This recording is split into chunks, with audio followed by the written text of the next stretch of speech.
Here we go. There we go, on our way.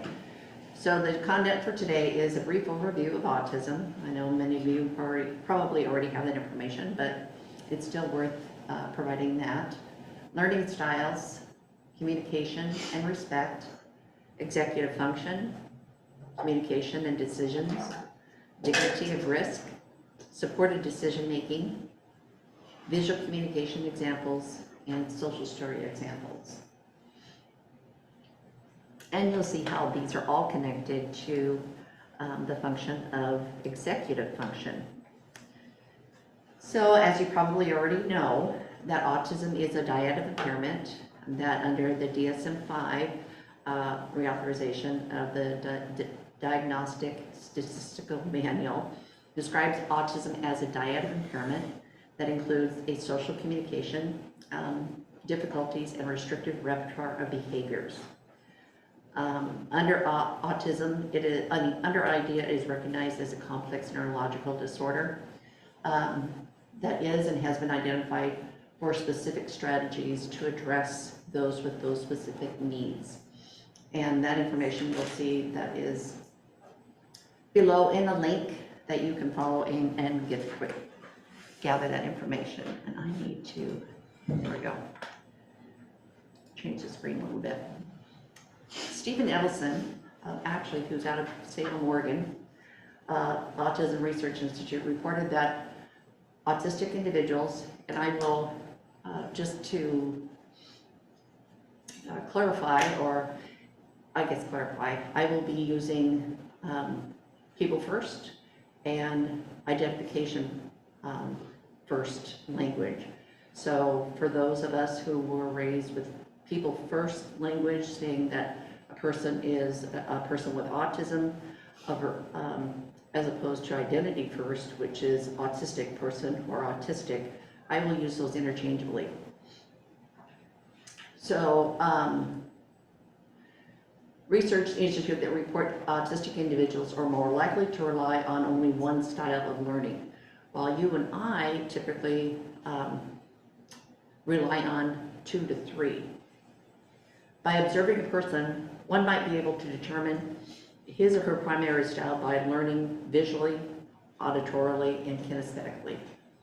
For example, if an autistic person enjoys looking at books, watching TV, and tends to look carefully at people and objects, he or she is more likely to be a visual learner.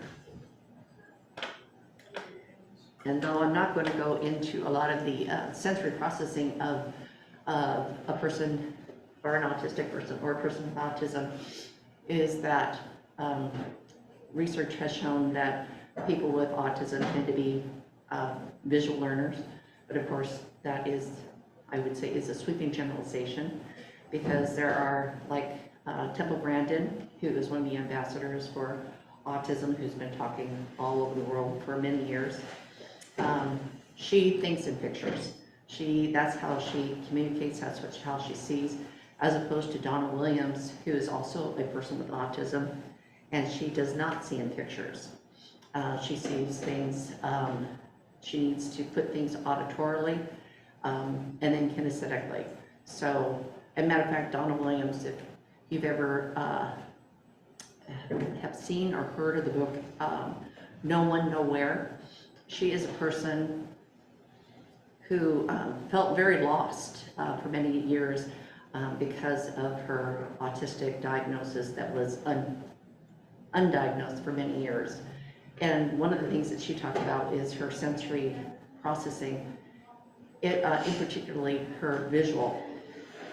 That her visual acuity was so pronounced that she could actually see dust in the air, similar to like you or I, when the rays of sun will come through a window sometimes and you can see kind of dust particles in the air. She saw that all the time, and it became very distracting to her, to the point where she was actually trying to sweep it away so she could see something.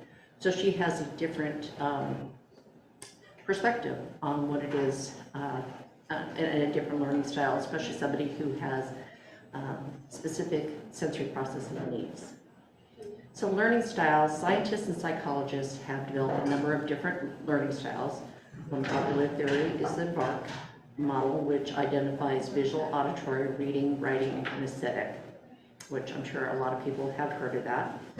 Each learning type responds best to different learning methods. And interesting enough, or maybe on a side note, because I've been doing a lot of research and a lot of studying in the field of universal design for learning,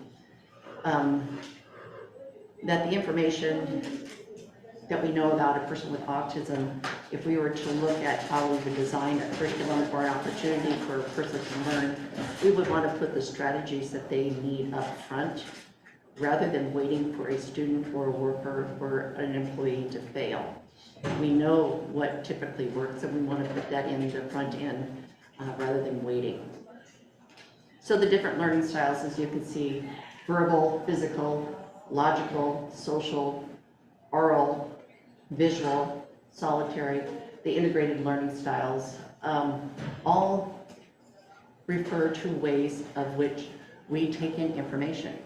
It's interesting because what researchers have found out is that our learning styles are as different for each person as our fingerprints. So there is not, quote, an average. We are all different, and we all learn in different ways. Although oftentimes educational entities want to typically capture the average, but actually it's really research is showing that there isn't an average because we all are different.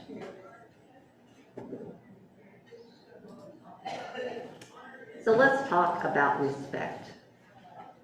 Respect is your communication strategy for the student, customer, whoever you support that's person-centered and self-directed. Or is it compliance-driven? Often the practice of contracted agencies, employment specialists, residential providers, oftentimes sets the tone of how they are going to communicate and instruct a person with autism, when many times these differ entirely from what the person with autism has learned, practiced over their complete educational career. If an individual with autism has had the opportunity to attend public school, their style of learning has already been identified. And this is one of the things that, as I provide individual technical assistance to a lot of transition age students, school to work, and adults in the community, is that we need to recognize there is a rich history of information that has been gathered over the 12 or 15 years a student has been in school. That to gather that information is going to be, that's part of the process, rather than we're going to reinvent the wheel. We need to really recognize what it is, rather than having that individual adapt always to somebody new in their life. We need to be prepared to understand how we can accommodate how they learn and how they communicate. That's just the respect of anybody that we support. Similar, if you or I went to, let's say, Spain, if we just immediately acknowledge that, how am I supposed to learn anything? It's all in Spanish. Well, more than likely, if you didn't already have some sort of accommodation that would translate, there are applications that actually translate language and reading, talking text and translate, speech to text from from a Spanish language to an English language. I had a friend who recently was at the post office, and there was a gentleman trying to explain something about his package, and she remembered what she had. She had a translator, and this gentleman might have been, was Russian. At any rate, she recognized this, and she basically set up the application. So he was able to talk into the application and tell the postal clerk what he wanted, and he asked, "What is this application? I want to use it for everything." So there's a lot of technology that's out there. But Like I said, is your communication strategy person-centered and self-directed? Meaning the person that with autism, are they the one in control of it? We need to consider the barriers that impact accessibility for a person with autism. The basis for an autism diagnosis is social communication and repetitive patterns of behaviors. When you look at just the dyadic impairment of having a person who has social communication, immediately you should understand there's a barrier right there between the interaction between two people.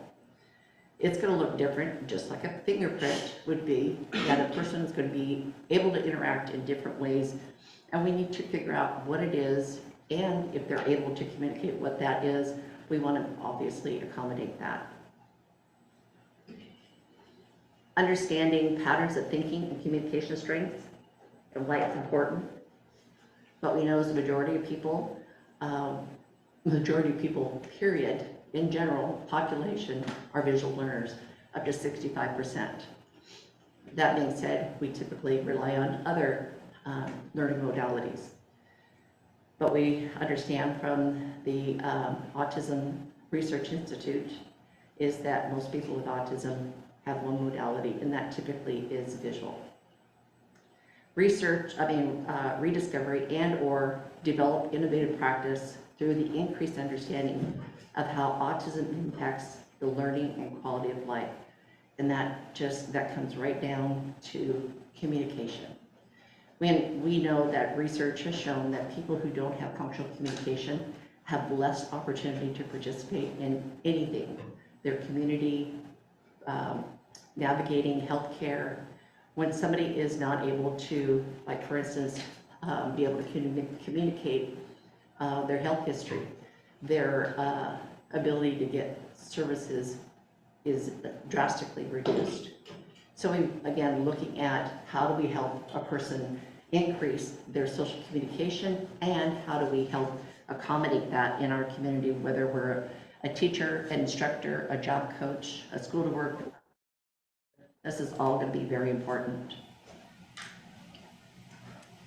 If communication solely depends on another person's interpretation of their likes, dislikes, and interests, is that person-centered? And I would say, no, it's not.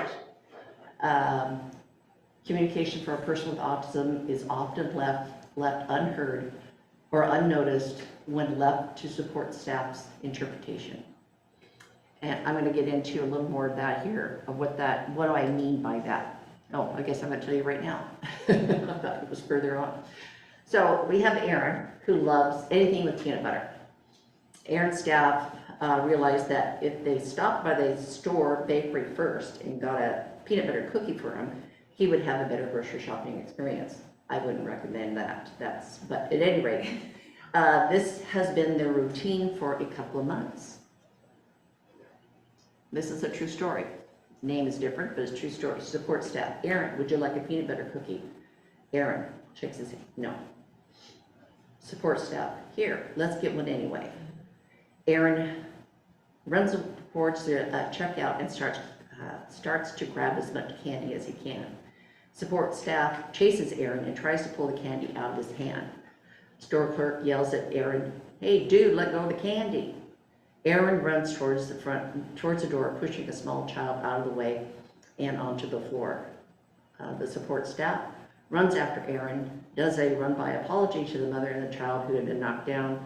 Store clerk followed Aaron and staff out to the car and told them to please not return to the store again.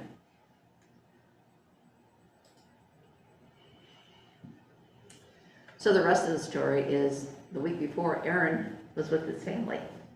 He was offered a choice. We're offered, do you want to have peanut butter cookie or would you like a Reese's peanut butter cup? Well, Aaron opted for the Reese's peanut butter cup because he was given a choice.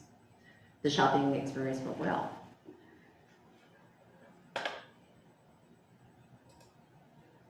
So in this area of functional communication and support, what it should have looked like is Aaron needs to participate in his shopping experience, not distracted with cookies or candy to start with. This scenario only enhances the staff's experience. It does not provide Aaron with any skill development opportunity other than reducing the occurrence of a behavior. Teaching decision-making skills with favorable activities is important. Generalization of skills using the same format is crucial. What might a visual look like to increase participation and choice? Well, start small and end on a positive. So this would be an example is provide Aaron with information. What we're doing is grocery shopping with only a few or maybe only one preferred or favorite item. Because if we're going to teach a person to do grocery shopping, whether they're in a life skills classroom, whether they're already in living in the community, or that is a life skills that family wants to work with, we don't want to start with, you know, the IEP goal says Aaron will do his own grocery shopping. That's like saying Nancy is going to learn Spanish. It's like, wait a minute, what? I mean, we've just gone from point A to Z, and we did not look at the scaffold of support and skills that were needed in the meantime. So what we're going to do is grocery shopping with only a few or maybe only one favorite item. Where we'll be going is Safeway, and it depends on the individual. Like if there were to be, those who don't know, I have an adult son with autism and an intellectual disability, and for him, when we started his grocery store learning experience, is that we started at an AM PM because Safeway and other stores were too big for him to focus on the grocery list. It was overwhelming, so we had to acclimate him to the environment so he could have a positive learning experience. We can't just put him in a very loud and noisy environment and say, you know, get to it. Let's do grocery shopping. Let's look at the individual. How long will we be there? Well, until the groceries list is complete. How do I know when we're done is, how do we know when you will be done is when Aaron makes his choice at the very end, and what's next, we go home and eat the choice. So he had the opportunity on the top where you see that there is, I think I got a little pointer. Yep. So here is the schedule. He's going to go to the grocery store. He's going to get a grocery cart and do his grocery shopping. He's going to have a choice, go home, and then he's going to be able to eat what he's shopped for.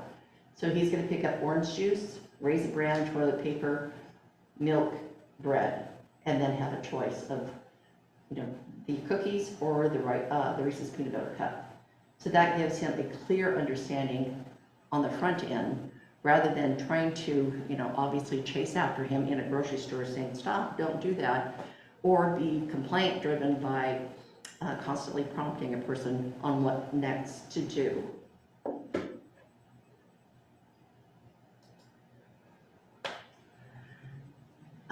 Likes and interests are not set in stone. Fields of choices and opportunity often yield surprising results. Use options for choice. Support staff. And one of the reasons why we use, obviously, choices in this regard is this is related specifically to executive function. Within executive function, you have a working memory, and your working memory starts to develop what is it that what I'm being offered. And then the executive function kicks in to say, what are going to be the results of my choice? It is a very sophisticated skill. So in this case, the support staff said, what would you like to eat for lunch? Open-ended question. Tom has difficulty with executive function. He cannot recall choices and things that he would like. So Tom always makes the same choice, mac and cheese. Staff makes the mac and cheese, but Tom doesn't eat it.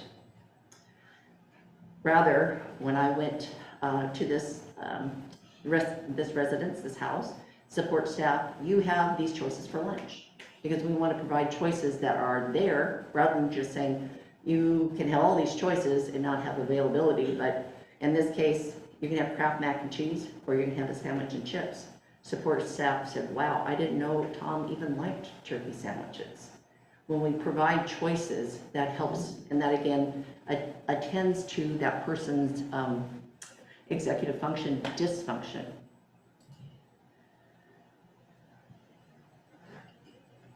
So as I said, is your communication strategy person-centered? How well do you know the person with autism that you're supporting, that you're instructing? That is your son or daughter. How do they experience their autism? Do they have co-occurring diagnoses like anxiety, seizures, sensory issues? We need to develop a positive behavior support plan because those are the projective modifications and adaptations that we want to put in an environment so that person can learn successfully. Rather than retrofitting, we want to put that in the front end and give the learner the opportunity of what strategies that they want to use rather than compliance. The effect of how people with autism interact with others is huge because it is, again, a social communication disorder. Think of social communication disorder means just the interaction between two people. That is one of the absolute bases to this disability. The effects of how a person with autism interacts with others, in turn, affects how they learn, make choices, use language or not, to communicate, make decisions, or use behavior to get their needs met. It really needs to be built on relationship and development. Actually, again, just to refer back to this class I'm taking on Universal Design for Learning, and specifically assessments. When we want to assess a person's capacities, oftentimes it is separate from their typical learning environment, and oftentimes with somebody who's completely a stranger to them. And we want them to perform. And when we don't have a relationship, that can be obviously a huge barrier to really finding out who this person is, or even what their capacities are.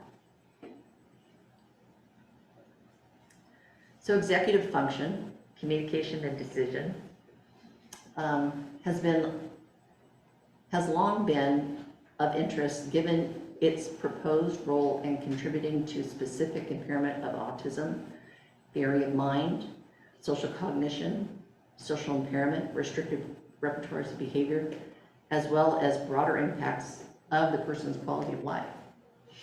Executive function encompasses a broad range of purposeful, high-order neuropsychological domains, including goal-directed behaviors, abstract reasoning, decision-making, and social regulation. It's even more important for us to take time for people with autism to visually understand the high order or the hierarchy, the goal-directed decision-making, and social judgment. It's not something that, like I said, that it is a neuropsychological condition that a lot of people with autism don't acclimate to their environment. They're not, for people with neurodiverse brains, they're not in the way of a person who has a neurotypical social acclimation where you are, like when we came in today, we all kind of went to our places. We knew where to go. We knew what we were going to be doing. I'm standing here, people are here, Emily is in the back, and we all took our social positions in this training. For a person with autism who may have this, they have the social communication difficulties, executive function, they might come in and just stand and look around until someone says, oh, go ahead and take a seat. Because, as I said, this is a very high-skilled, high acuity skill that we need to take the time and opportunity, and it's just not by doing something over and over and over again and expecting the person who has a neuropsychological deficit to get it. We have to provide alternative ways for a person to meet their communication needs. So executive function, the communication and decisions. So know how the person learns, involve the use of visual supports, provide outcomes of decisions. And again, just going back to the story of Aaron, providing him with a choice rather than open-ended questions, is going to give the opportunity for a person to make a choice on what's available. So this out of the Geneva Center for Autism, executive function, the brain's ability to take information, interprets this information, and makes decision based on the information. So it is planning, teach how to ask for help, the organization, give one instruction at a time, shifting attention, is point out the important information, multitasking, use clear and direct language. As a matter of fact, in multitasking, I would even add scaffolding of support. Challenges, how to systematically approach a task, how to break it down into smaller steps, which is scaffolding, how to manage and organize time, how to complete a task. And that the strategies include, prioritize by importance, create a reasonable timeline or due dates, know what works for the student, and stick with it. And this is one of the difficulties that oftentimes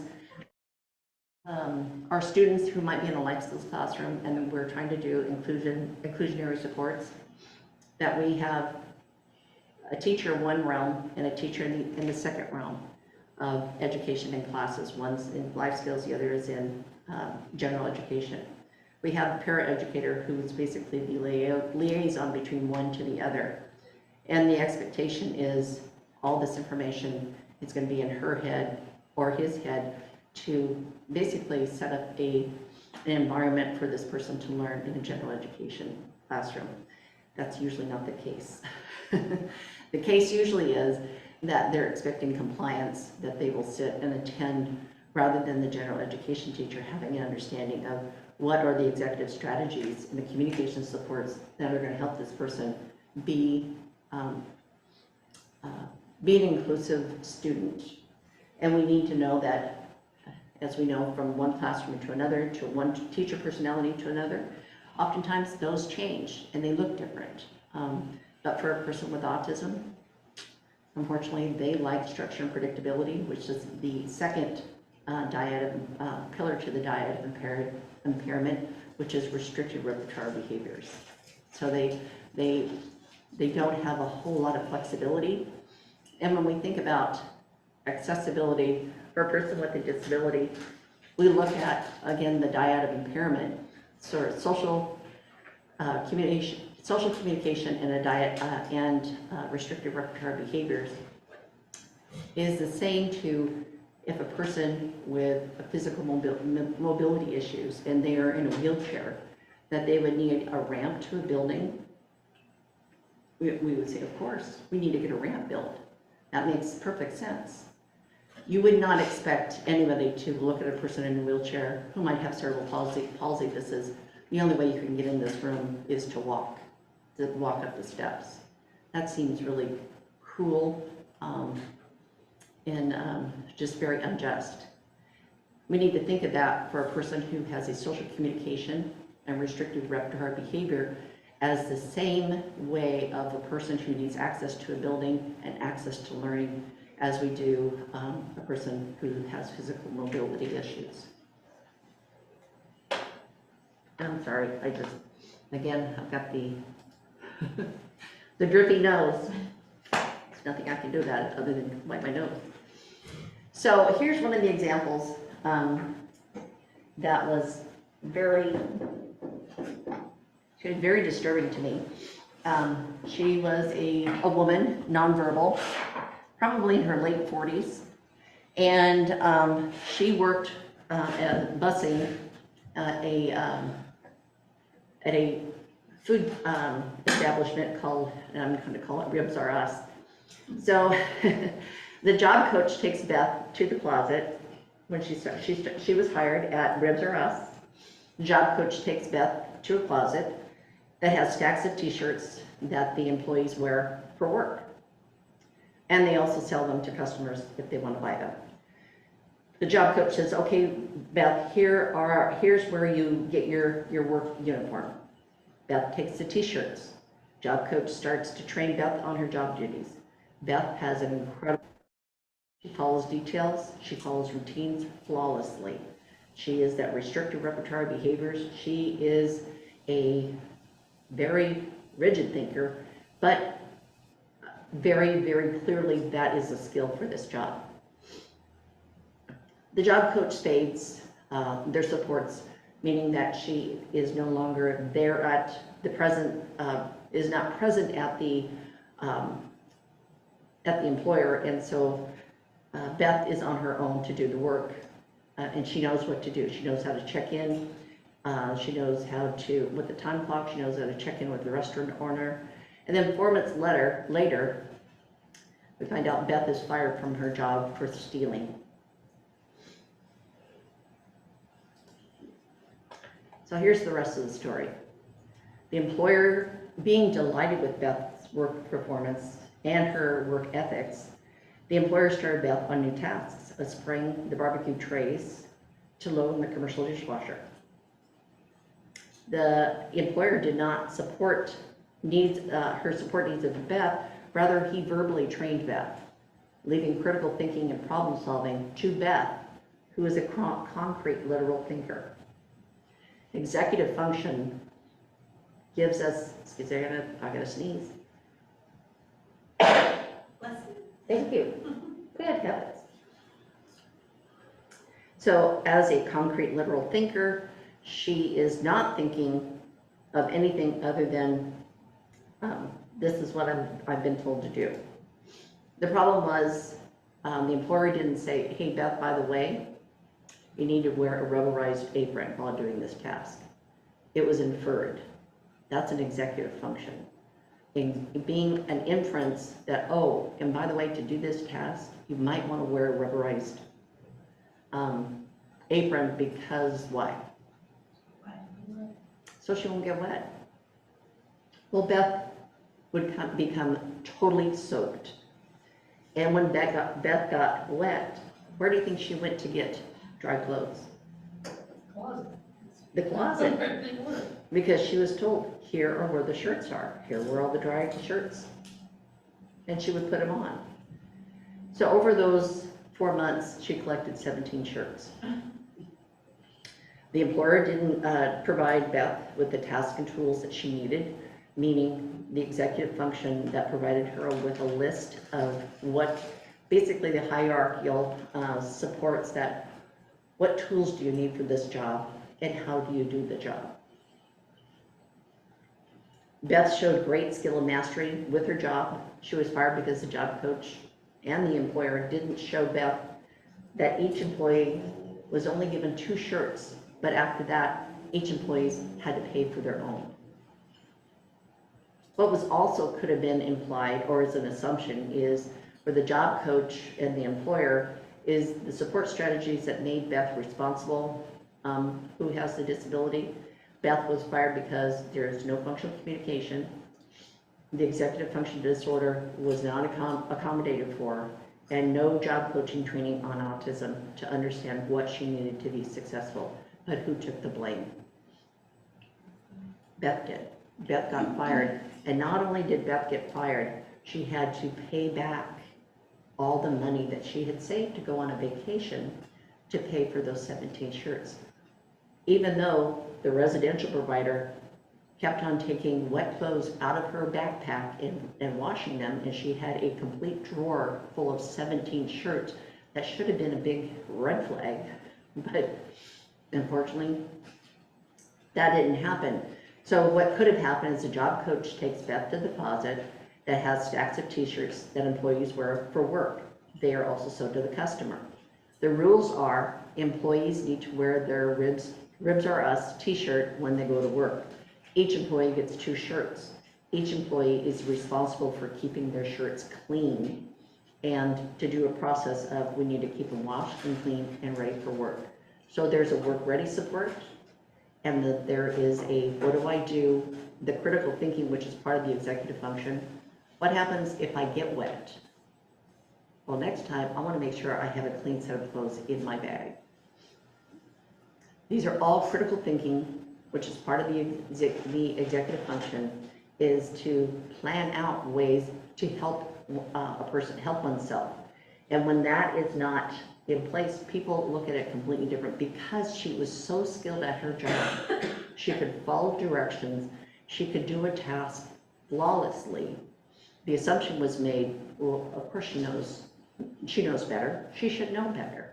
Well, she didn't know better. And what, out of respect is, what is a functional communication and support should it look like? The job coach should take Beth to the closet that has stacks of t-shirts that employees wear for work. And the social story might be, each employee wears a Ribs R Us shirt when they are working. Each employee gets 2 shirts from this closet. Beth is an employee and has her 2 shirts. Beth will wash her shirts after work to make sure she is ready for work. Beth is happy when she follows the rules. Very simple.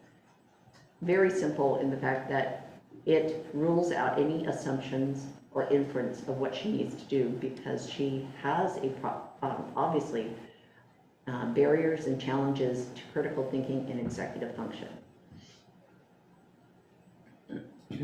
I mean, the unfortunate thing, this is an absolute true story. So the work ready would look like is in the morning of work, put on 1 work shirt.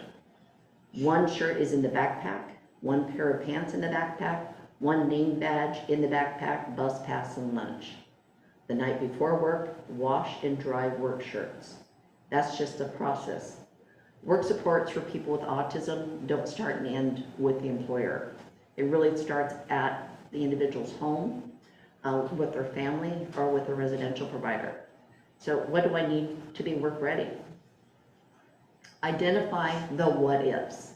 That answers those critical thinking issues. What if I lose my bus pass? What if I get wet? What if? Those are all critical thinking components that we need to think ahead and provide access so that a person is able to do things. For us to say, well, they can't do this job because they can't do this independently, that should be, that's not a concept that we should tag on to, because we wouldn't think of that for a person who needs access to a building, who needs a ramp because they're in a wheelchair. We need to provide the resources so that this person can be as independent as possible. And I can tell you, we have ready technology at our fingertips that can help a person with all of these things. I just put in the chat that some links to social stories for employment and social stories. Yes, social stories should be for all. with a link to all the different kinds of social stories. So. Sorry, say that again. I'm sorry, I misunderstood. I posted a link to social stories for employment. Oh, beautiful. And then just a general purpose social stories. And Awesome. those will come out to the people in the email and after the class. Thank you. Thank you. I mean, it's interesting because social stories also kind of help you prepare for this person. What is it that this person might have a barrier to? Because again, we want to proactively put supports in place rather than being reactive to a situation. So prepare the employer for the next steps. Like if there are new tasks, give me a call, we'll have a job coach come in, or they need to have a task analysis with the steps that they need to complete the job with. Or if they're new coworkers, the whole idea of having in a work environment, we want to encourage natural supports. Well, natural supports, we don't want to leave it up just to the person to, try and figure something out. We need to have some direct training with the employer and with their close employee coworkers. Work collaboratively with family and or the residential provider and share work-ready supports. Share with work and family and or residential provider weekly work schedule.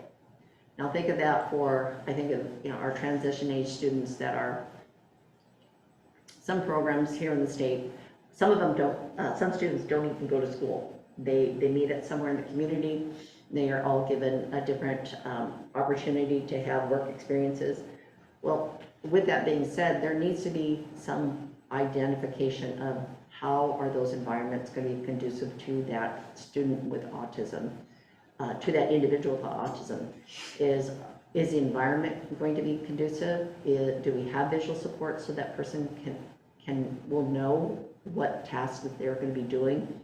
And the other piece is being a visual learner and understanding that relationship development could be that we do a video ahead of time that says this is where you're going to be going, and these are the people that you're going to be meeting. So that helps that person who has, especially if they have anxiety as one of the comorbid diagnoses with their autism, that their ability to take information and directions become very compromised. They get into a fight or flight, and their ability to have a successful community-based instruction or community-based assessment will be unsuccessful. So there's, like I said, there's more work other than just putting a person in a situation or putting them in a general education class and go for it. You're going to get this. We're just putting them there. That is just having access. There isn't anything inclusive in that at that point. They just happen to be there. And that's equal opportunity, that you have an equal access to a room. It gets to the point of equity. How does this person become part of the learning environment or part of the work environment? So our attention to detail and the critical nuances of a person with autism lays the foundation of learning and community success. It's getting to understand the biological health, comfort, and well-being of that person. It starts with functional communication, understanding their sensory needs, knowing what environmental issues that we need to consider, safety, health, even dental care. Is this person feeling well? Before we think, gosh, let's go out in the community, where I've had more than one person, and that would be including my son, who has had dental concerns, dental issues, but they don't have any way to express that my mouth hurts. And we are trying to have somebody, introduced to a new situation, and all the day. Can you imagine if you had just a throbbing toothache? How would your response be to a new environment or a new activity? I know I would fare very poorly. I would not be a good learner. Then there's that relationship development, building trust, safety, security, that respect and dignity. So for a teacher, an employment specialist, a job developer, a job coach, a residential manager, or a home or respite, whoever it is, the relationship begins with commonalities, interests, and strengths. It's not about going in and telling the person, this is what I want you to do. We need to take the time and really find out who this person is. If those, who are in the employment realm, there's a process called discovery. And discovery is a great tool, because what it does is it takes the job coach out of the job, finding a job, to I need to get to know this person. I need to go with them, to go eat dinner. I need to spend time with them, with him or her, with their family, or at their house, or doing something in the community, because it is based on commonalities, interests, and strengths. It's not about compliance. Compliance, matter of fact, I have a training on my website that's called Compliance is a 4-letter word. Because compliance, who does that benefit? The person who is telling the person what to do. Does that build any skills other than being prompt dependent and compliant? Does that teach independence? Likely not. So relationship development is huge. And can you imagine if, again, put yourself in the shoes of a person with autism, or, anybody with an intellectual disability, in a situation where you have literally somebody that you only met once at a meeting that came in your house and said, let's get in the car, we're going to go look for a job for you. How comfortable would you feel? Yeah, and that's usually the process, often the process that happens, and we That needs to change. It also needs to change for, imagine, I'm in one environment and I'm learning, and now I have a paraeducator that's taking me to a completely different classroom with a new teacher, with no other students that I know. How comfortable do you think that person feels? Not very comfortable. Just because a person has access does not mean they're included, so we have to really look at, what does that look like? What relationship can we build and network? Because that's something that you or I would do. Is, I always give the example of of a airport, which has happened to be on more than one occasion, that the plane is delayed, or we had to, this plane is not fit for flight and we have to repair it or whatever, and it's like, oh, all right, and people immediately start chatting. And we start building on relationships built on our commonality, that we're stuck here. Oh, can you believe it? This is like the second time, in 6 months that, Alaska Airlines has had a plane that's broken down, and I'm sitting here in the gate. And, we're just building this relationship. It's like, so where are you from? Oh, well, I have a sister who's there. We start building on commonalities. It is innate. We are social.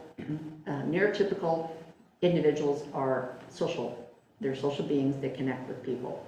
Whether you're an introvert or extrovert, that is one of the skills that we have. For a person with autism, like I said, that's not innate. That is the essence of their disability, is a social communication. It's that relationship development that can, obviously, there's difficulty with building trust, safety, and security. And then there's the experience of strengths and interests. Search for or develop support opportunities that is intrinsically motivating for an individual. For the person with autism, to increase job prospects or community participation, shared homes, inclusive classrooms, what is it that is going to be intrinsically motivating for this individual? One of the things that I don't know if I have that in this training there or not, is I always ask, what's something that they really like, or what is one of their greatest interests? I remember one young lady she loved everything Betty Boop. Matter of fact, she had her hair styled like Betty Boop. She loved to have her fingernails done. And when I came to meet her, I brought fingernail polish with me. And I said, what color would you like? And you could just see the, what do you, who are you, kind of thing. And, every time I came, and it was, over a matter of, a few weeks of doing this, and I would give her information, and then we would do a first then opportunity that she would do a task, and then we would do fingernail polish, and she would, get her nails done. So we shared something that was intrinsically motivating, and that she participated and had choice, that I built on that strength and interest, instead of just saying, I need you to do this. The environment and socialization, structured and predictable, having social, emotional modulation and sensory modulation. Environment, environments are so critical to our ability to learn, to be even social, to be, bless you. I know, good heavens, it's something in the air. That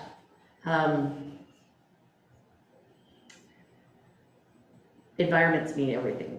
You can tell just by how somebody even designs their own living space.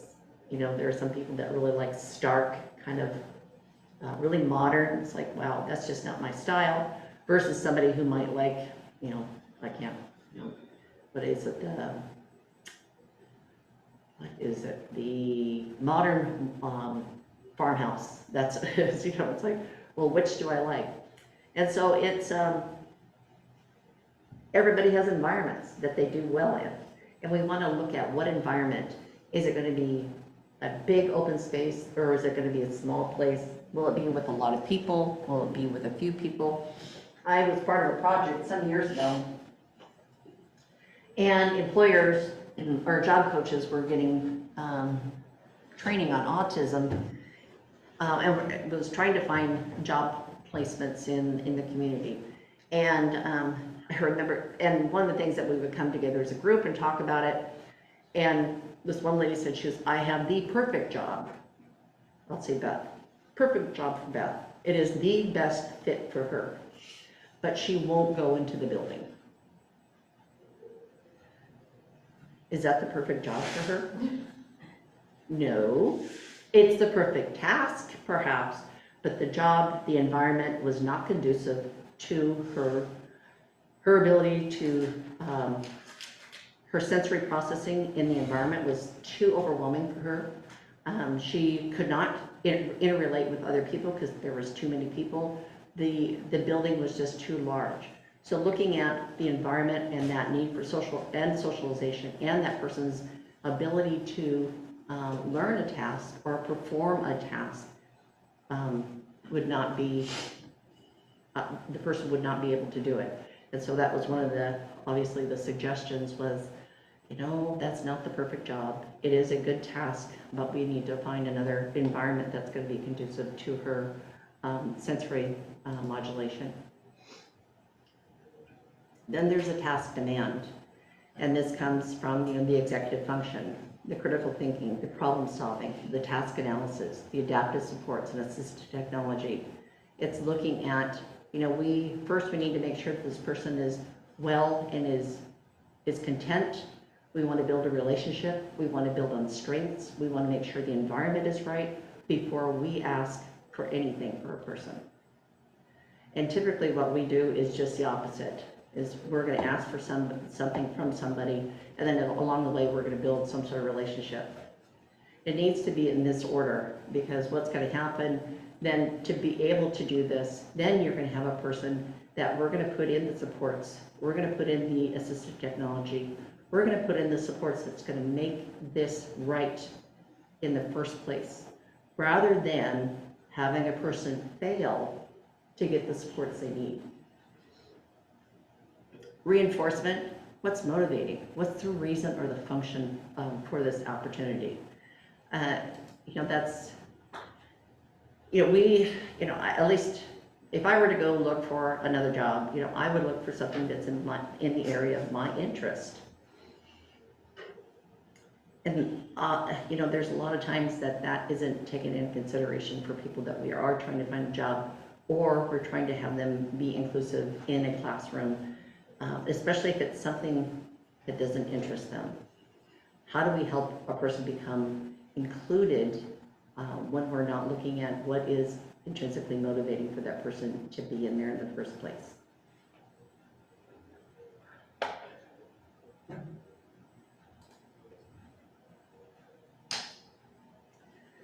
So again, just to recap, if communication solely depends on another person's interpretation of their likes, dislikes, and interests, is that person-centered?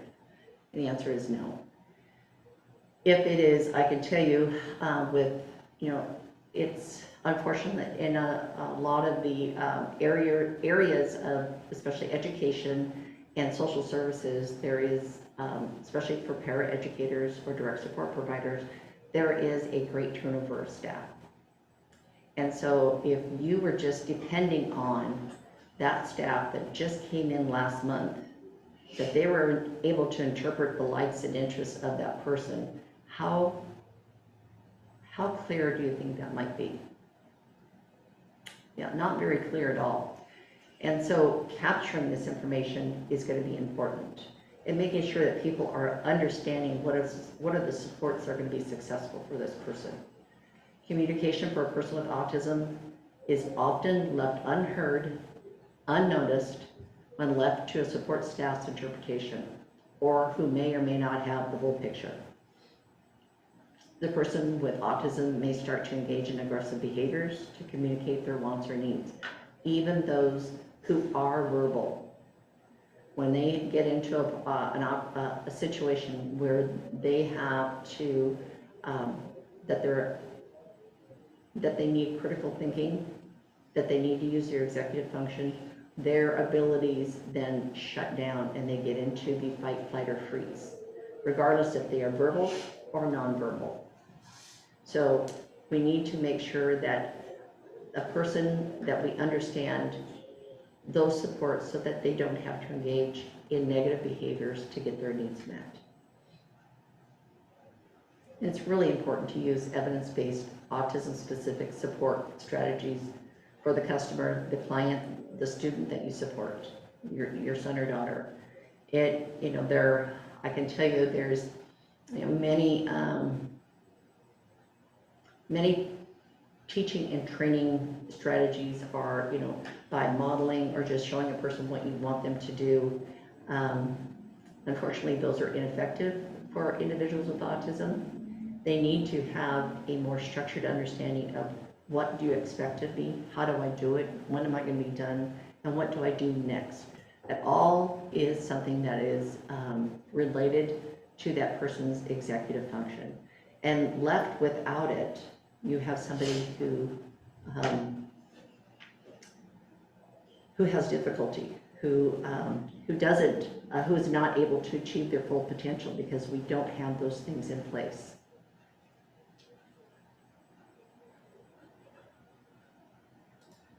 Golly, this, I think I've got one side of my head is kind of like, oh, I think I've got a cold.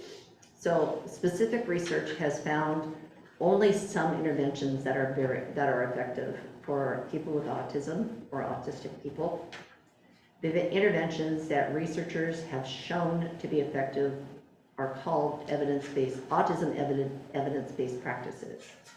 One reason for using evidence-based practice is because by law, basically under the Individuals with Disability Education Act, teaching practices must be based on evidence of effectiveness.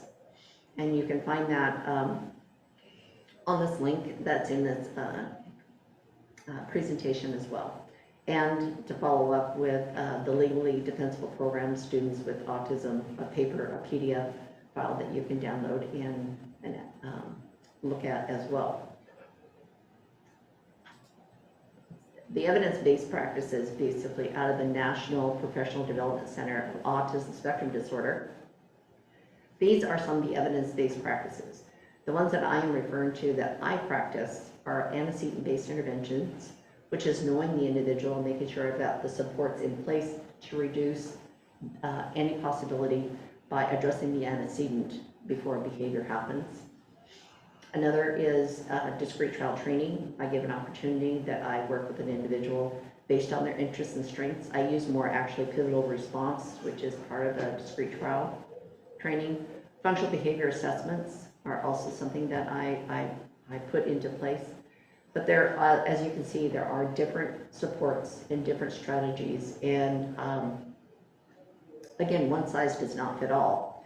And so to be able to understand what it is that a person needs, we need to be cognizant of what are some of the evidence-based practices.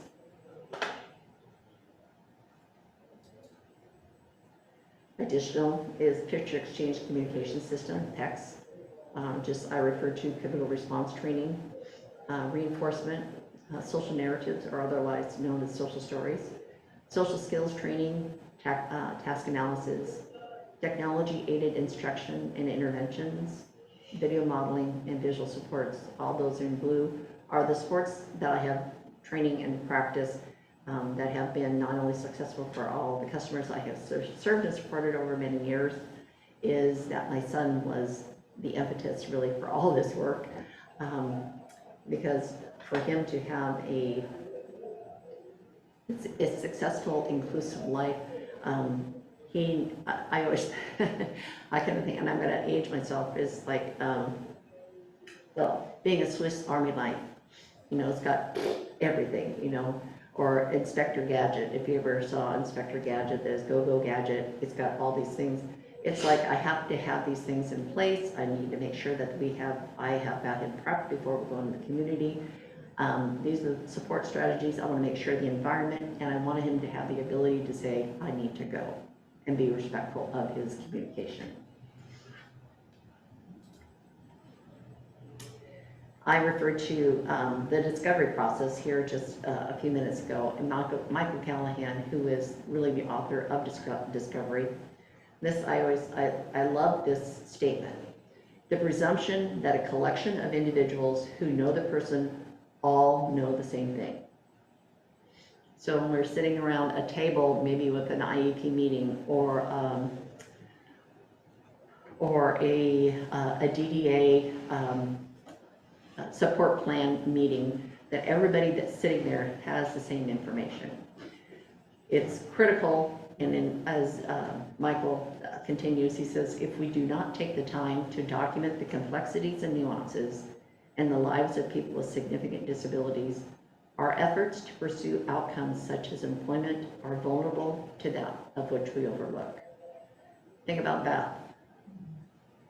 That, you know, those details, although there, were not supported. And she lost her job, she was fired, and in that case as well, she was now labeled as a risk to get further employment because she was a thief. And so, you know, that being said, she hasn't had a job since, and that has been now probably about 8 years. And she carries this with her, will carry it with her whole life. And it's, as I said, distressing. Holy cow, this is distressing. And it's interesting because we put a higher scrutiny on people with disabilities than we do just a neurotypical person. It's like, oh, they did this wrong. Hey, teacher, they're doing this wrong. It's like, you know, any other students, it's kind of like, they get little covert actions going on. They're passing notes. They're, you know, we don't even think twice about that. But a person with autism, you know, they do something just, you know, something out of the square, they get attention. They let her in. Yeah.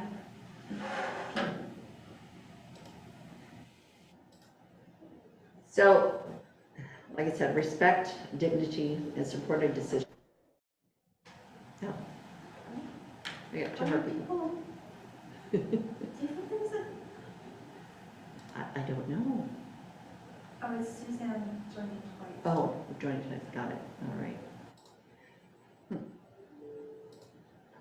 So evidence, looking at the things that we need to have in place is evidence-based practices, utilized while in school, with other practitioners and families that provide the person with autism and their functional communication. If you're interested, actually, I did just a training last week. It's only an hour and a half long, 90 minutes. Actually, it's not even 90 minutes. I want to say it's 75 minutes. And if you're interested, if you're a teacher that has clock hour, excuse me, that it is discovery, what is it? Universal Design for Learning, IEP, collecting IEP information and developing the discovery statement. How we can really kind of, how they all work together. And basically I go through an IEP, look at, you know, really the present level of performance, where can we glean some really important information. You know, I like a present level of performance typically because that has more rich detail of the teacher who's working with that student and can take that information and sometimes turn a negative into a positive as well, and get that information, like Michael Callahan said, for when we look at, we have to document and take time to document the complexities and nuances of a person. For that, what we do not document and we overlook, that really is what's going to cause the person to fail. And we need to have training to ensure fidelity of communication supports. I remember going to a house that I was doing some training, and of course I wanted to know a little bit about who I'm going to go into and meet. And you know, I wanted to see a little bit, you know, maybe their ISP from the DDA. I wanted to learn more about the individual. And who I got was the house manager. And she said, well, all she said was, well, Marty, he will pull your hair, he will kick you in the shin. I mean, she gave me a litany of all the behaviors that he does. And I said, all right, what does Marty like to do? And that was kind of like, what? I mean, it was like almost a foreign concept or a foreign idea, because that's what I wanted to build on. I wanted to make sure I went in with something that I'm going to build a relationship with. And this, with Marty in particular, what he liked was little matchbox cars. And he would line them up, and he had all his matchbox cars. Well, what did I bring? I brought matchbox cars with me. And I brought mine and I lined mine up, and it was automatically like, whoa, what?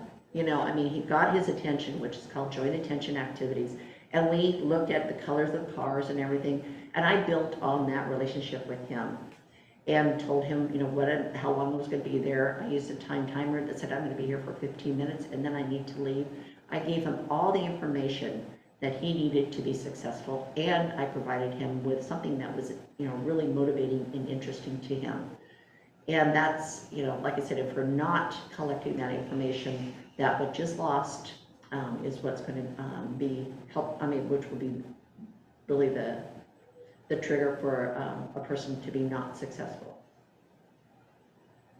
The implementation of supports with fidelity. Again, that's sometimes that's difficult, but it's something that we need to do. And that's like just saying, you know, we only have half a ramp. Can you do it with just half a ramp? Yeah, no. We need to take the time. We need to implement the supports that are going to be successful. That's why, you know, there are standards on how to, you know, the gradation of a ramp. You know, it has to be at a certain level so that a person is able to go up it successfully. It can't be at a, you know, what, 90 degree or 45 degree angle. It's like, really? No. Just be able to say, see, I've got a ramp. It's like, no, it really there are certain things parameters that we have to have. It's the same thing that we need to have for a person who has autism. Build that capacity and the sustainability. You know, one of the things that I have done, and actually I'm doing for another person, what I've done for my son in particular, is I've created his own training YouTube channel. It's a private channel, and I've done training on the support strategies that work best for him. They're in 15-minute modules, so and I can tell you, his staff, if they want to look at something, they can just go to his YouTube channel and watch something. I'm doing this for actually not a person with autism, a young man who has cerebral palsy, and he uses an eye gaze. He does not have control of really any part of his body other than he has a head stabilizer, and he's able to use an eye gaze augmented communication device. So we're able to put statements together, and he's able to communicate that way. Matter of fact, he even has one. He can go in with his wheelchair, and he looks at one of the buttons that says, Alexa, turn on the lights, and the lights turn on. Alexa, turn on ESPN, because he loves basketball and football. Every time there's a new staff, I mean, this mom is just perplexed and just overwhelmed with the continual amount of training, because the technology is, and his communication strategies are complex. He uses that as one of his communication styles, and he uses his eyes just to get your attention. And he has facial expressions. And those are all modes of communication that, again, if we don't really capture those complexities and nuances, a lot of that is going to be lost. Matter of fact, one of his job coaches, I was doing an observation and watching the job coach, and one of the things that he was doing is a greeter, which is way below his capacity, but at any rate, for this young man. Anyway, they have something that says, welcome. He was, welcome to the Humane Society retail store. Or when somebody leaves, have a great day, etc. And as he's doing that, the job coach is over here on his cell phone, and he's trying to get his attention because he needs to recalibrate his eye gaze because it's off. So he needs to recalibrate it so he can have a direct hit, and it was off a little bit. And here he is, and I said, Michael, he's trying to get your attention, and he's doing this like, with his eyes like, come over here, come over here. Like the amount of work it takes for this young man to communicate is incredible, and yet he has the most positive outcome. And the interesting thing is, you know, again, looking at what his, you know, that they do have it set up so he's able to say hello to people. The fact is that he loves anything that has to do with football, anything that has to do with basketball. He himself is a member of fantasy football. He does his own fantasy football team. He plays mahjong on the computer, and it's like, holy cow! And you have him just greeting at a, you know, at a retail store. There is so much more that we have to look at. So anyway, I digress.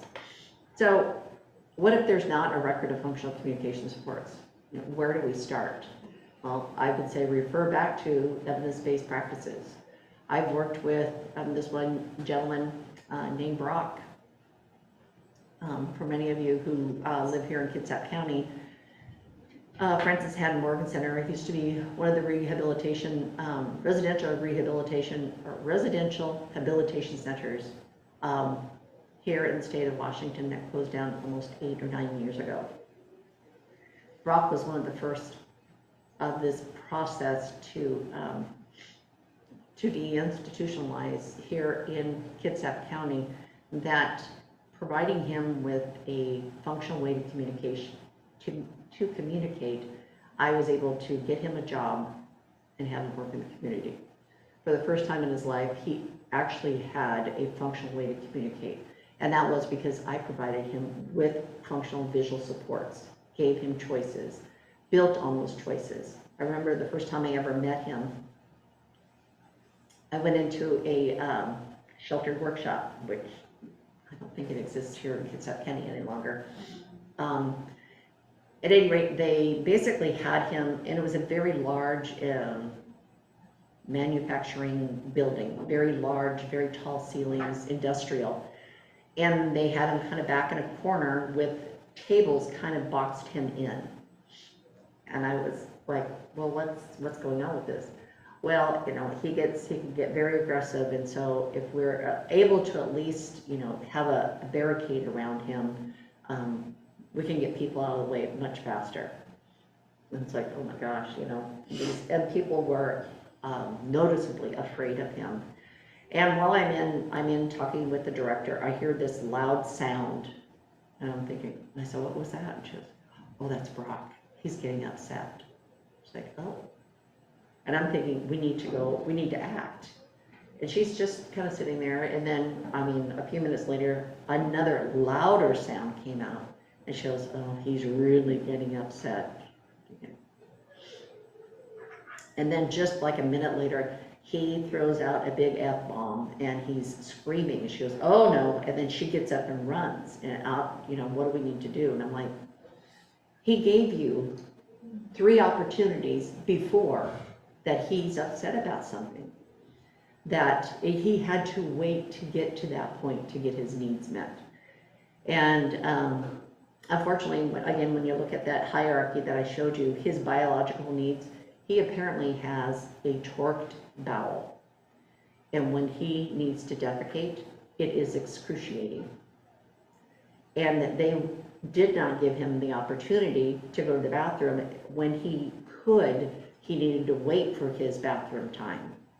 It's like, what? Are you kidding me? So now he's writhing, he's in pain, to the point where he's in the bathroom and he could rip a sink off the wall.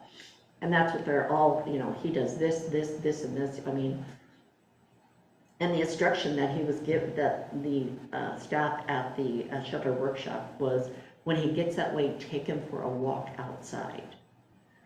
He would they would take him outside, and he would literally take his forehead and pound it on the curbing, the parking curbs that they would have, and he would pound his forehead on it. And the director, she said, you know, I was getting really concerned over that. Like, after 2.5 years, I was getting a little concerned, and I'm like, holy cow. And so that day, I mean, I'm still there and I'm noticing he's making sounds and they're, waiting again till he's doing, having to get upset. But he was really engaged in the activity that he was doing, and he sorted. I mean, that was one of the things that Boeing would send over these huge boxes that was the job of everybody at this shelter workshop, that they sorted the items that were in these boxes that came from Boeing that they would recycle and use in other places, which, fine. They could have done it at Boeing, but at any rate, they weren't being paid piecemeal either. I mean, they were being paid piecemeal at the shelter workshop. So at any rate, that day, Michelle, she came out and she said, the bus is going to be late. Brock is going to lose his mind because he's very structured. He has things in order, and he always he's able to leave his workplace and be able to go into the kitchen or basically the lunchroom and eat his chips and have a cup of coffee because that's something that he likes to do.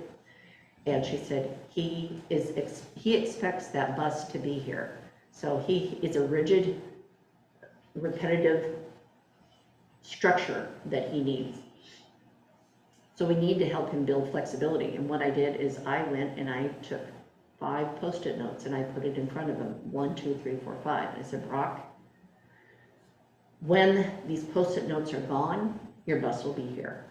And I took one away. And then I walked off and he sat there and he drank his coffee, he ate his chips, he drank another cup of coffee. And in the meantime, the bus is stuck in construction and it's on its way. It's going to be probably another 5 minutes. I go over there, I picked up another one. I said, Brock, when these 3 Post-its are gone, your bus will be here. And he continued to sit there and he just, packed things up and put it in his lunchbox and he sat there and looked around. Then, it's like they were, within a minute or two away, and I said, Brock, when these 2 are gone, the bus will be here. They're up on kind of a hill and they can see the bus coming up. And I went over and I said, Brock, when this last one is gone, your bus will be here. And meantime, everybody's kind of like looking at, because one of the things that Brock would do is not only get upset, he had self-injurious behaviors, that he would take his work boots that he was wearing and he would kick himself in the shin with his heel as hard as he could, which was obviously very disconcerting. So let me finish the story, then we'll go on a 10-minute break. So the bus got there, pulled up, and I went over there and said, Brock, your bus is here. He got up and went on the bus. And she said, how did you do that? And I said, what I gave him was a visual understanding of time passing, a representation that time was passing, and that when that last note, as simple as a Post-it note, I've used rocks, I've used pens, I've used something, sometimes I always have Post-it notes because I use them for a lot of things. But for that in particular is having time passing when somebody has to wait. And that was just kind of the launching point for Brock at that time, is being able to put those supports in place that helped him be successful and be a successful person that lives in the community and works. So that being said, let's take a 10-minute break and we will be back at 12:40 and finish the rest. Got a time timer for $5.95 on the internet, so I'll put that in the chat. Awesome. Yeah, so Malia's going to put the time timer. As a matter of fact, you can buy one and you can also download an app, I believe for 99 cents, of which I have mine on my computer. The only thing that's bad with having the app is that it turns off and fades, after a minute or whatever. So I have to always keep refreshing it so that. I just don't want to put such a long URL. So I'm just going to put this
All right, folks, it is 2:40, actually 2:41, but we're gonna go ahead and continue on here.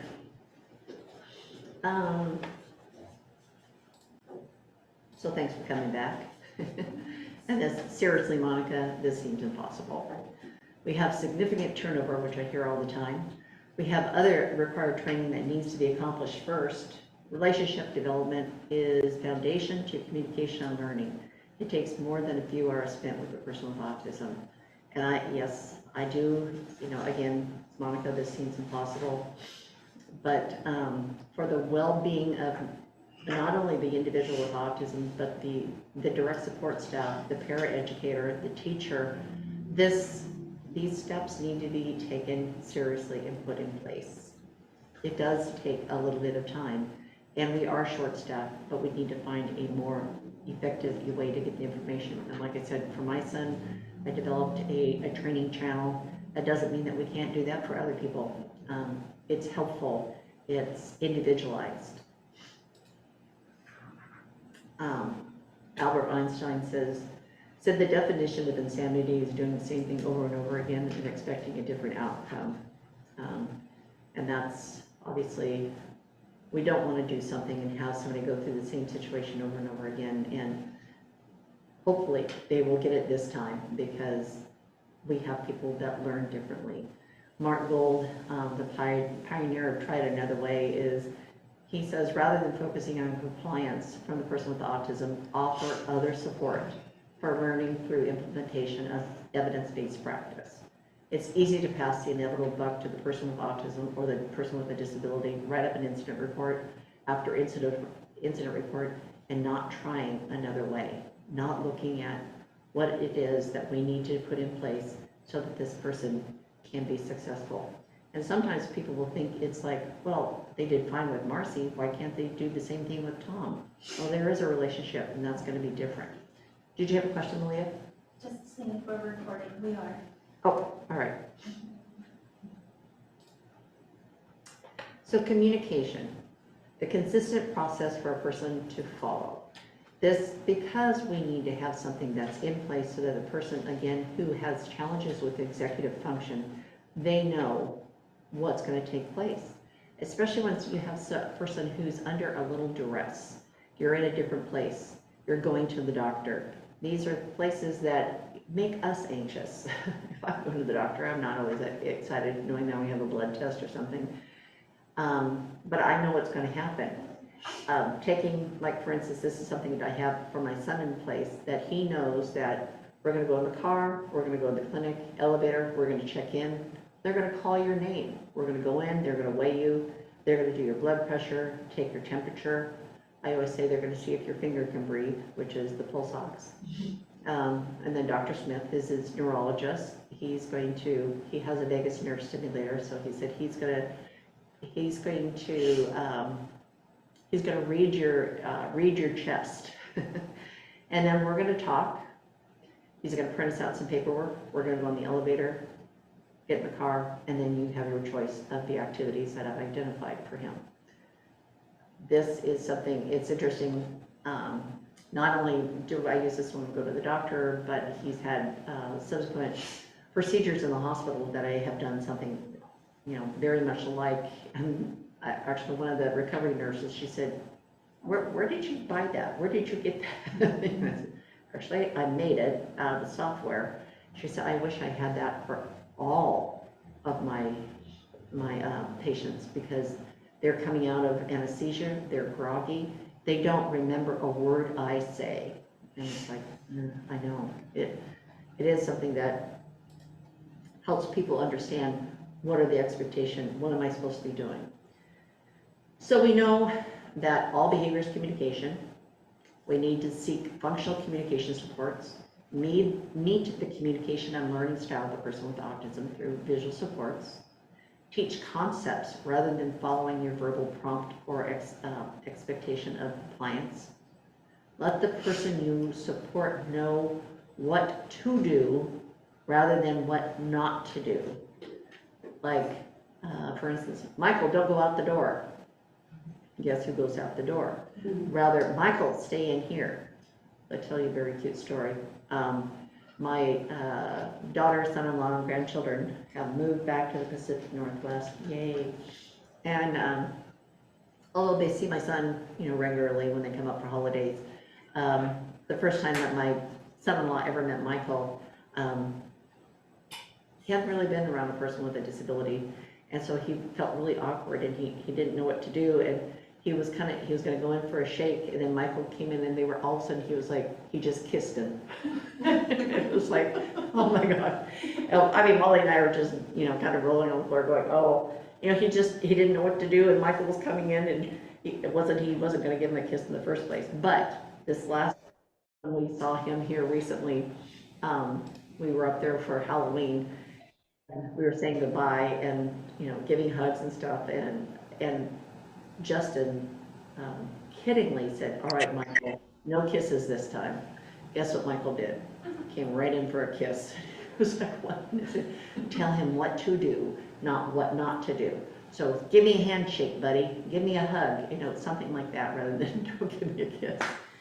Anyway, short little story. So we need to facilitate communication as well, provide the opportunity to go through the visual to help a person, rather than saying, this is another analogy where I've heard people say, oh, Thomas, we don't hit people, say you're sorry. And the person said, I'm sorry. Do they understand what and why they're saying sorry? There's that concept that, what is it, why am I saying sorry, other than we're just repeating what was being asked. So by doing a social story, helping the person understand and facilitate communication, we can help the person understand the underlying concept of why we don't hit another person or why we don't take their food, etc. And it takes time. But again, the analogy of Einstein, who said, doing the same thing over and over again and expecting a different outcome, it's the process of insanity. I mean, where I have seen a person that's actually hit somebody and said, sorry, and it's like, see, they know what they're doing. It's like, no, they've been told what to do. They do not understand the concept of why they need to be sorry. They're just doing it because it is a repetitive behavior that they have learned. So we need to seek help if support strategies don't work. We need to make sure that we've provided the information in a certain length of time, provided the type of support with fidelity, and that it was implemented with fidelity. And because if something doesn't typically work, what usually happens is people look at the individual with the disability rather than it wasn't implemented correctly. And so we need to let's look at what it is, how the instruction was provided, and that we may need to provide a different format of instruction. So this is a good friend of mine. Her name is Rhonda Shelvin. She's retired now, but she had a social communication inclusion program in the Evergreen School District in Clark County. She was also the co-author of The Hidden Curriculum, if you're familiar with that, which is an awesome book. This is a quote from her, is, everyone has opinions, the desire to be heard and essentially respected. People who experience autism are no different, no matter their age or intellect. Talk with me, not about me. Unless you have the ability to read my mind with 100% accuracy, do not patronize me by speaking for me. Help me develop a functional way for me to communicate my wants, my needs, my likes, my dislikes, my thoughts, my dreams, and then listen. Let me make a choice. And that, she couldn't say it any better. If you're interested, if you haven't seen The Hidden Curriculum, it's basically, it's these social nuances that oftentimes are the hidden concepts of, like, saying a child that goes to a birthday party, and it's not his birthday party, but he decides to open presents because the presents are there. So for that person, it might have been, Tommy, this is Joey's birthday party. We don't open Joey's birthday presents. We only open ours. So it really teaches the underlying concept are those social nuances, like if you go to, say, a movie theater or you're on an airplane and you have somebody who sits right in the middle and takes both armrests. What's actually the social norm for that situation? When somebody's doing this, would you think, gosh, what an armchair hog? I mean, the unwritten rule is you only take one. Or you keep your arms down so that other people can have them. Because, I mean, and that's what it really goes through, are the unwritten rules. And then the support strategies that go with it. It's a very, very useful book. And there have been subsequent books after that. One that was written by Judy Endow, who is a speech and language pathologist. She also happens to be a person on the spectrum who has written this through her perspective for employers. So look up the hidden curriculum, very useful tools. So let's talk about the dignity of risk. So the dignity of risk is a very powerful concept.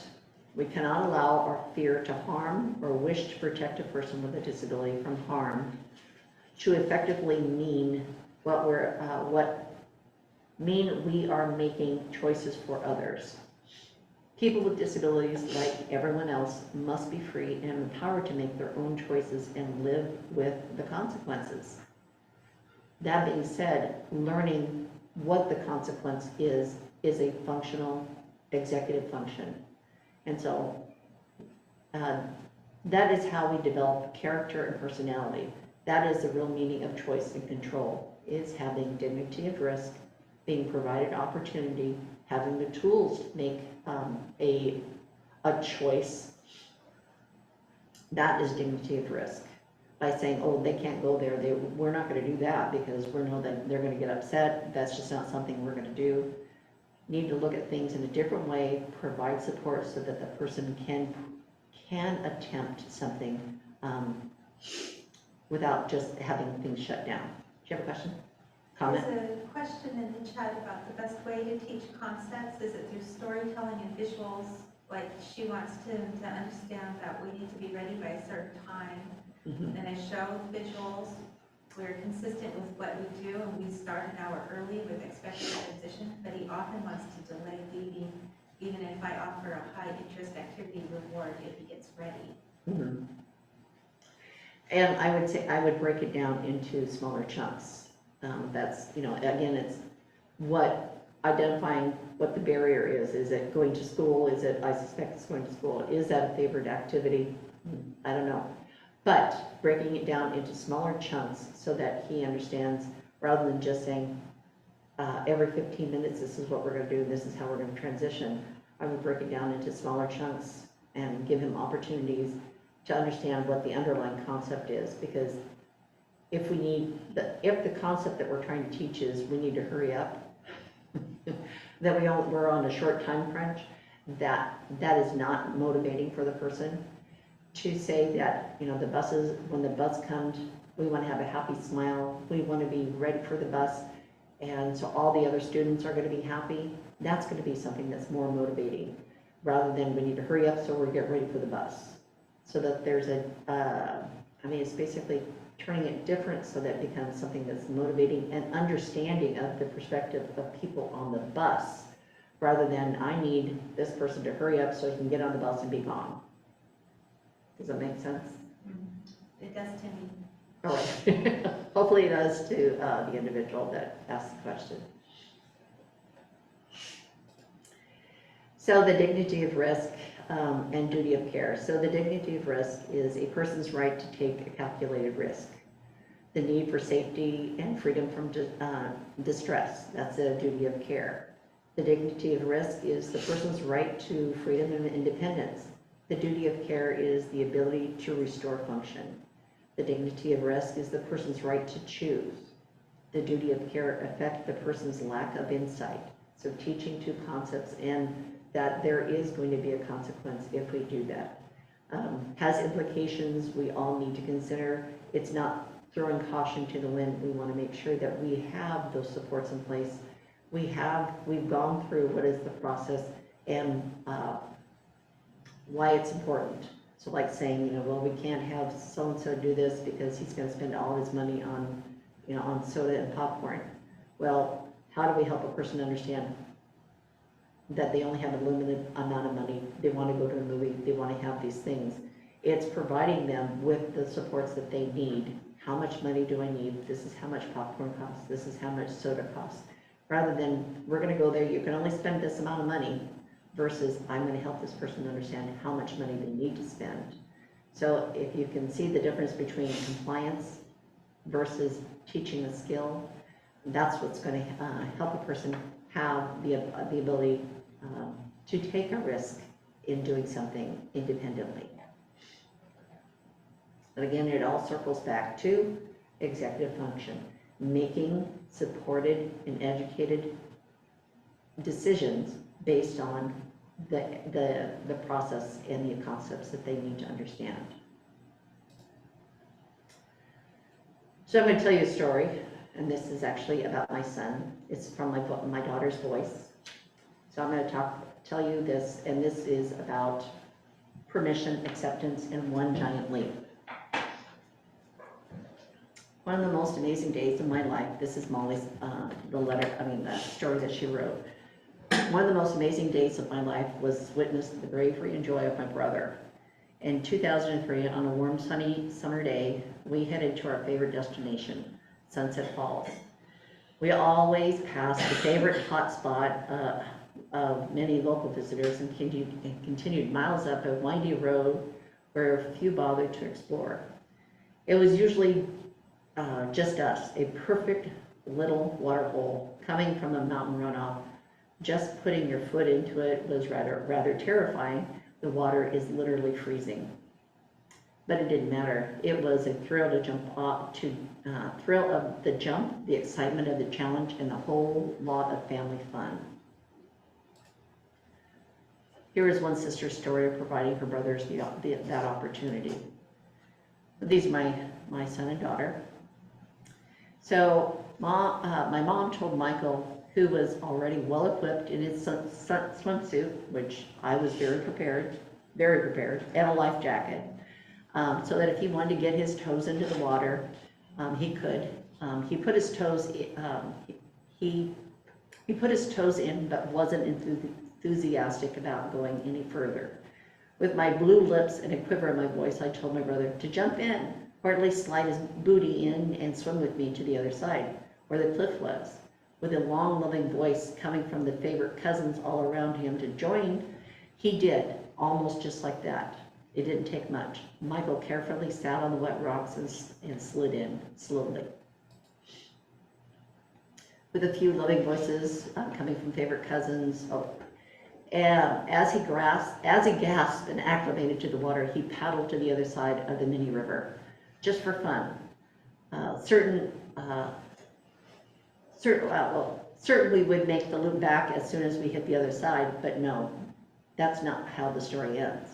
Michael took the hand of his favorite cousin Cameron, and I went behind him to spot the ascent.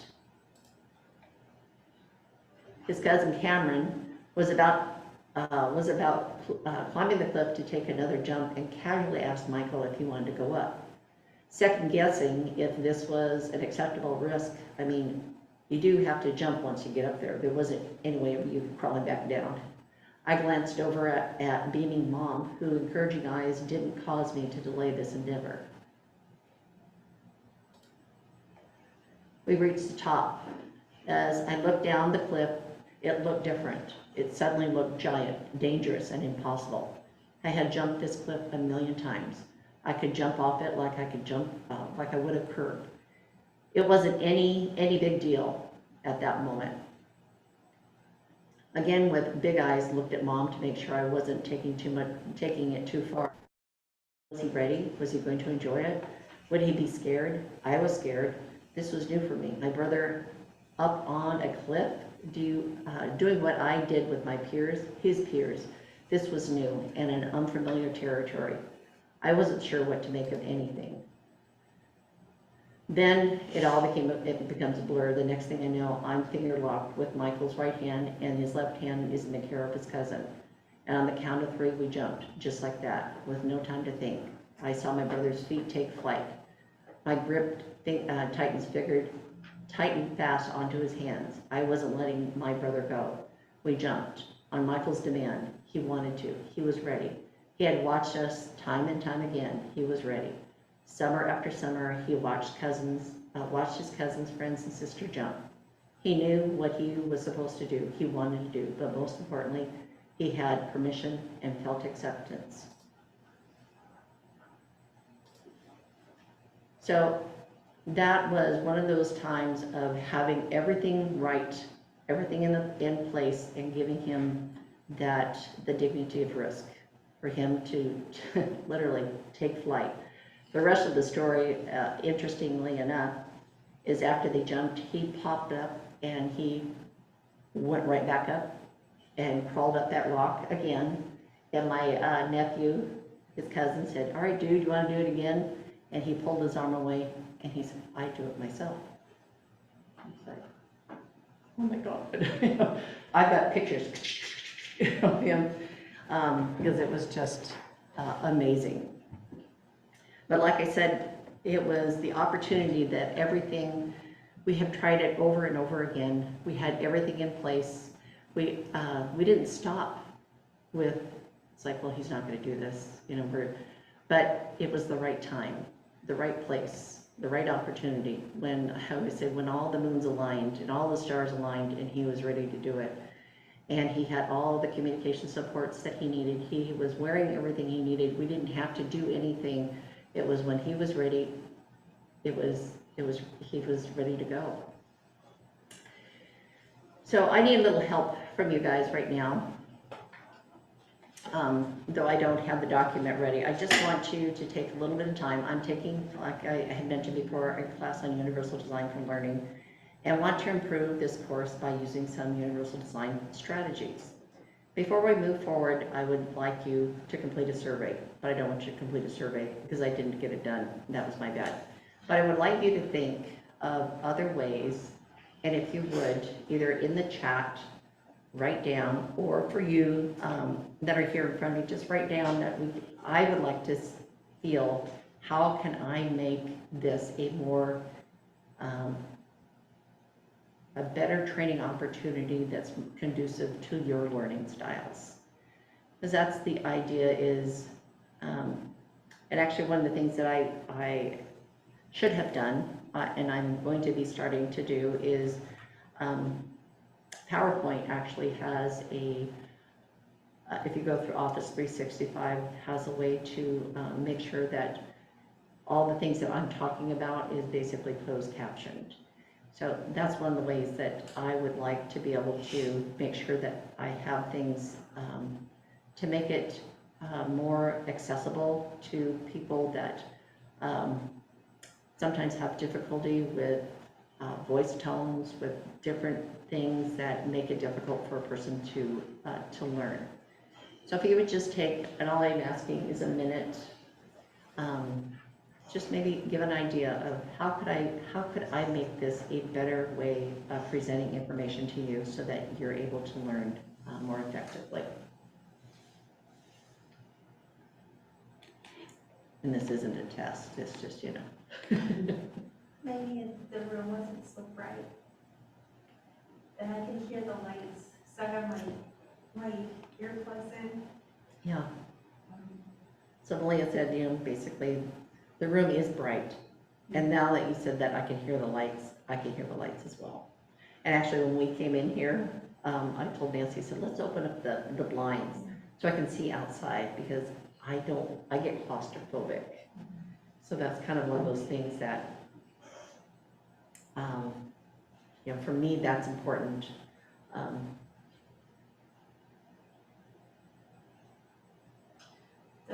You taught a class once with a lot of videos in it, and that was really engaging and fun. What was that class? Was it? It was UDL. It was UDL. Right. Right. So Suzanne says, my learning style is reading visual slides and taking notes. Personal stories are so nice. I have really enjoyed these training opportunities and discussions. Thank you. You know, that's, I'm glad you said that, Suzanne, because, I mean, that's also one of the things that I find is when somebody's able to personally relate to something, that it has meaning, rather than I can just give you information about, you know, this, that, or another, and this is how you need to implement. But when it has a, at least for me, when it has a human touch to it, it has more relevance to me. So that's something that I want. I usually find important to project, and that's something that I like in the presentations that I give as well. So you don't have to answer anymore, but if you can think of things in the future, please pass it on to Malia or me. My email will be, actually, could you put my email in the mmeyer0801@gmail.com.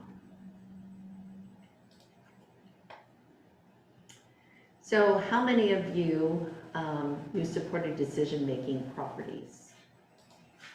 How many of us, I mean, do you know, sit down, let's say, and you make a decision? The supported decision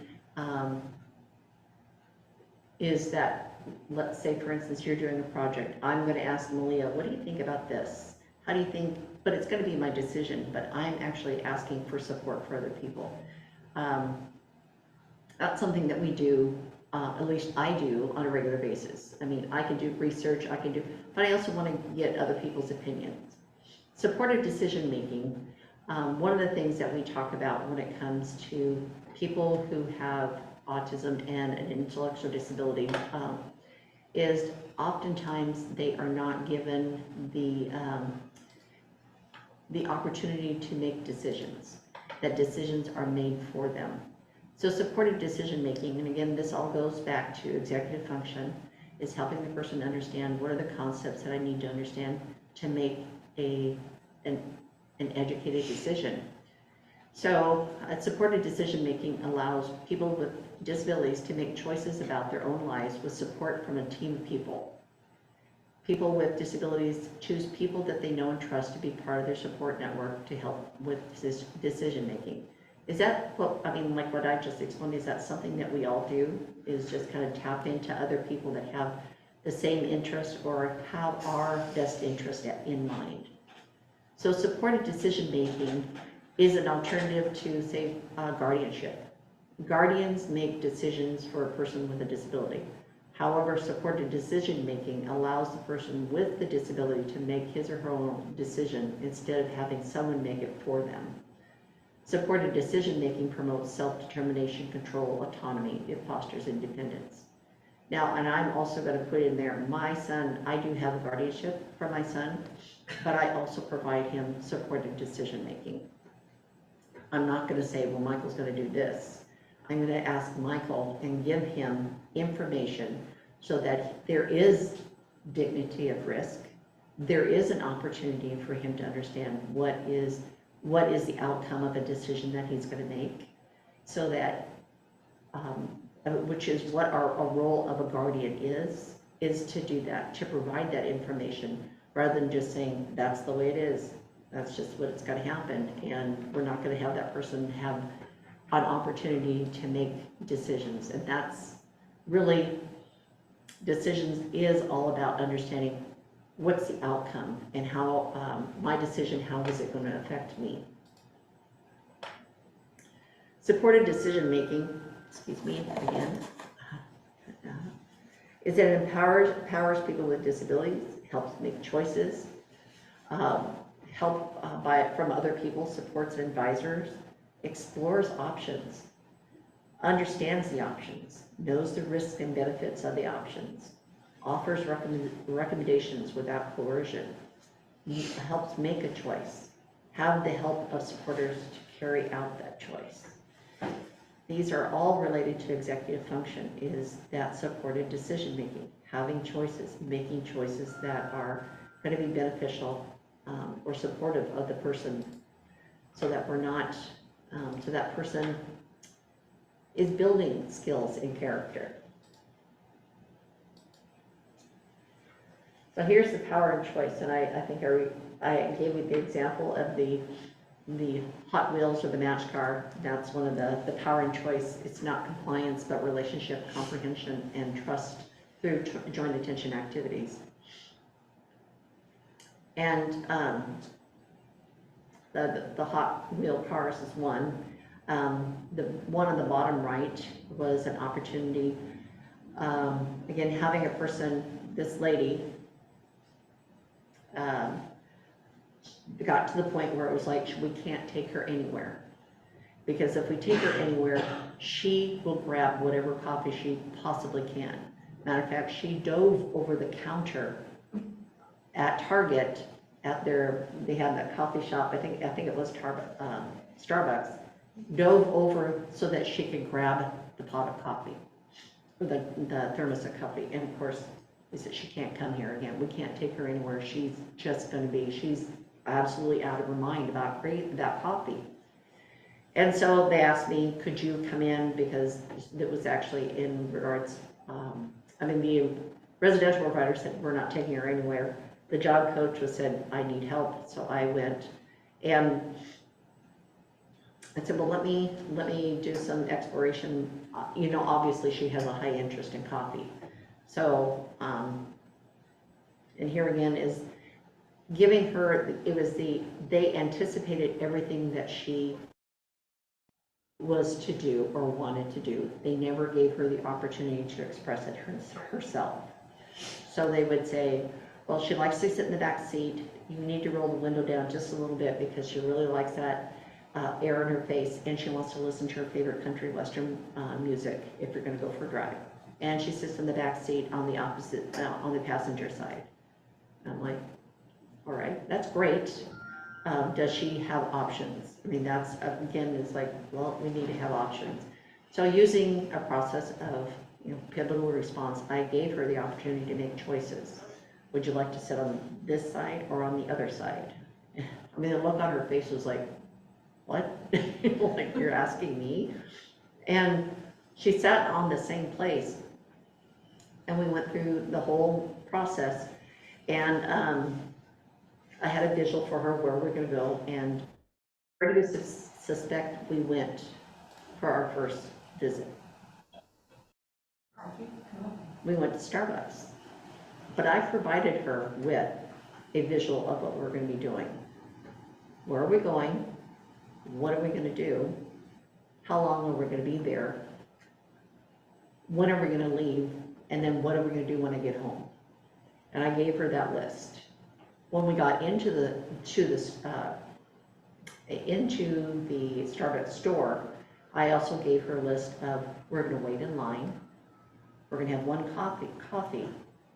We're going to have one sugar, one cream, or pour, whatever it was, I can't remember. I gave her a process of what we're going to be doing. There was no, she's going to understand the whole social relevance and process to this. She was completely prompt dependent, and what would happen is that when she would get there, she wouldn't know what to do, and she immediately went to a fight, flight, or freeze, and she went into flight, and she was trying to grab as much as she possibly could. When she had that process of what to do, she went through the whole process with me. I mean, never out of step in anything. We sat there, she stirred her coffee, she looked at everybody, and you know what she didn't do? She never took a sip of her coffee. She doesn't like coffee. Loves the smell of coffee, loves the warmth of coffee, loves to watch people in a coffee shop. Those are her favorite things. Unfortunately, the residential staff said, since she's just wasting her coffee, we're not going to let her have any coffee anymore. So they hid it from her. They just took it away. And so that was her reality, is something that she enjoyed was taken away from her, rather than accepting that her consumption of coffee looks completely different than, say, you or I. That gave her joy, that was what we did together, and that gave her power and choice over something that she liked, not based on the social norm, but what she experienced that really brought joy to her. And that was something that we immediately connected on, and from there was able to find her a job in the community because she was heard, she was respected. Don't reinvent the wheel. We've got video, photos, audio. There is so much that is available that we can help a person understand their communication needs. And as I had mentioned before, is oftentimes the new person that comes into that person's life with autism that maybe doesn't have a functional way to communicate, they are the one that is in control of the communication supports. They are the ones that are prompting or telling the person to do something rather than being taught that this person learns in a certain way, that they need structure and predictability, they need things in a visual format. And then there sets up a negative relationship that really isn't going to make anybody happy. So I got another question here. So what do you do if you give them a what to expect visual plan and something happens that delays or changes the plan? How do you handle that if changes or something she is expecting? Sorry, this question is for the instructor. Should I? And that's fine. I got the question, Maria. So the question, I mean, that happens. Life is unpredictable. And what we want to do is give the person the understanding that we want to give them as much predictability as possible, but also teach them that stuff happens. Life happens and there's no control over it. So as a priming opportunity, because we know that things happen, and a priming opportunity, which means at home, or in a place where they're very happy and relaxed, that you create a teachable moment, that you help that person understand that things happen. So it might be, let's say, we have two things that we're going to do today. Let's say, Stephanie, I have two things. We're going to fold our clothes, we're going to put them away, and then we're going to make lunch. And so let's do that. Well, we folded the clothes, but we couldn't. No, that's not a good example. We were going to wash the clothes and then fold them, and then we're going to make lunch. Well, we went and there was no laundry soap. Ooh, now we're going to change. Are we just going to wash it without soap? No. But we're going to say we need to change our schedule today because there is no soap. And using a social story to help that person understand. And actually, Nancy and I were kind of talking about this a few minutes ago, is that in the event that something does change, a social story we want to do that as a priming tool to help a person understand that things happen. Nancy gave the example of her son who worked with another young man, worked well together, very well. Well, one day, his co-worker didn't show up, and he happened to have broken his arm, and he couldn't return back to work. Well, no one told her son that. I mean, I would imagine internally, he's like, what's happening? What's going on? And would that make that work day or any time after that, do you think they'd be able to concentrate on what the job they're going to be doing? No. It's worrying about what happened, what's going on. Another, and a social story in that event, that's what I was just telling Nancy, is to just have a social story that says, Scott broke his arm. He's doing all right. He will come back to work. I know that you miss him, but he will be back to work. So you gave that perspective of what happened and that something has changed. Another scenario, and this is about my son, is he has very sensitive auditory processing. And so when he's anxious, and especially in an environment that he's not really conducive to him, his auditory processing is over the moon. And especially if someone coughs or sneezes.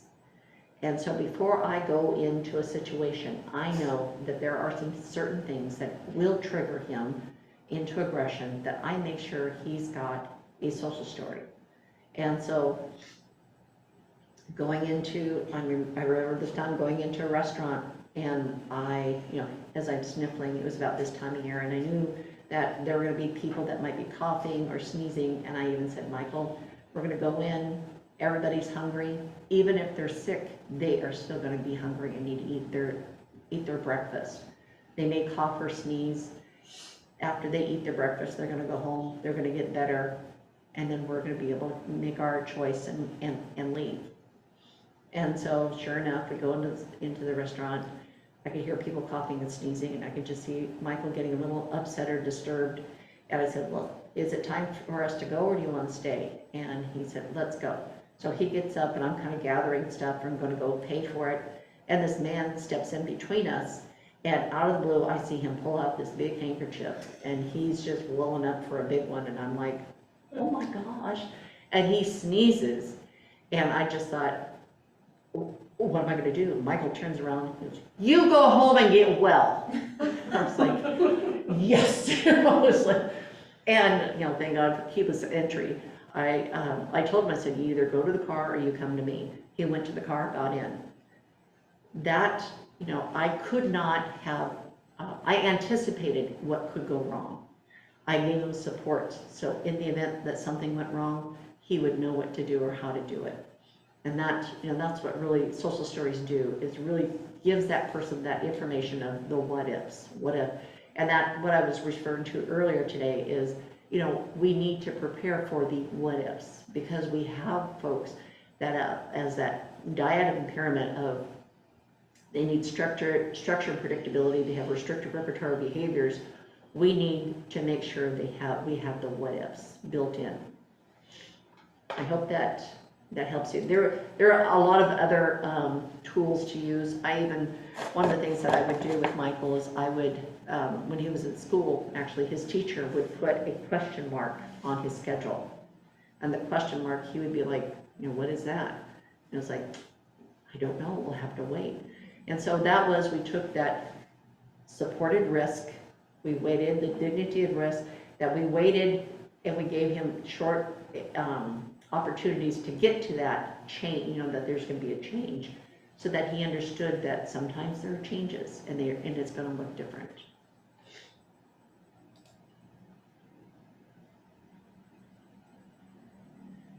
So you explained it, and you have to anticipate but find a path to exit.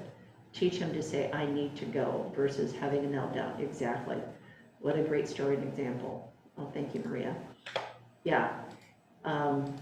That's, like I said, is the anticipation, giving them the tools, giving them the understanding that for him, he's not there to hurt you.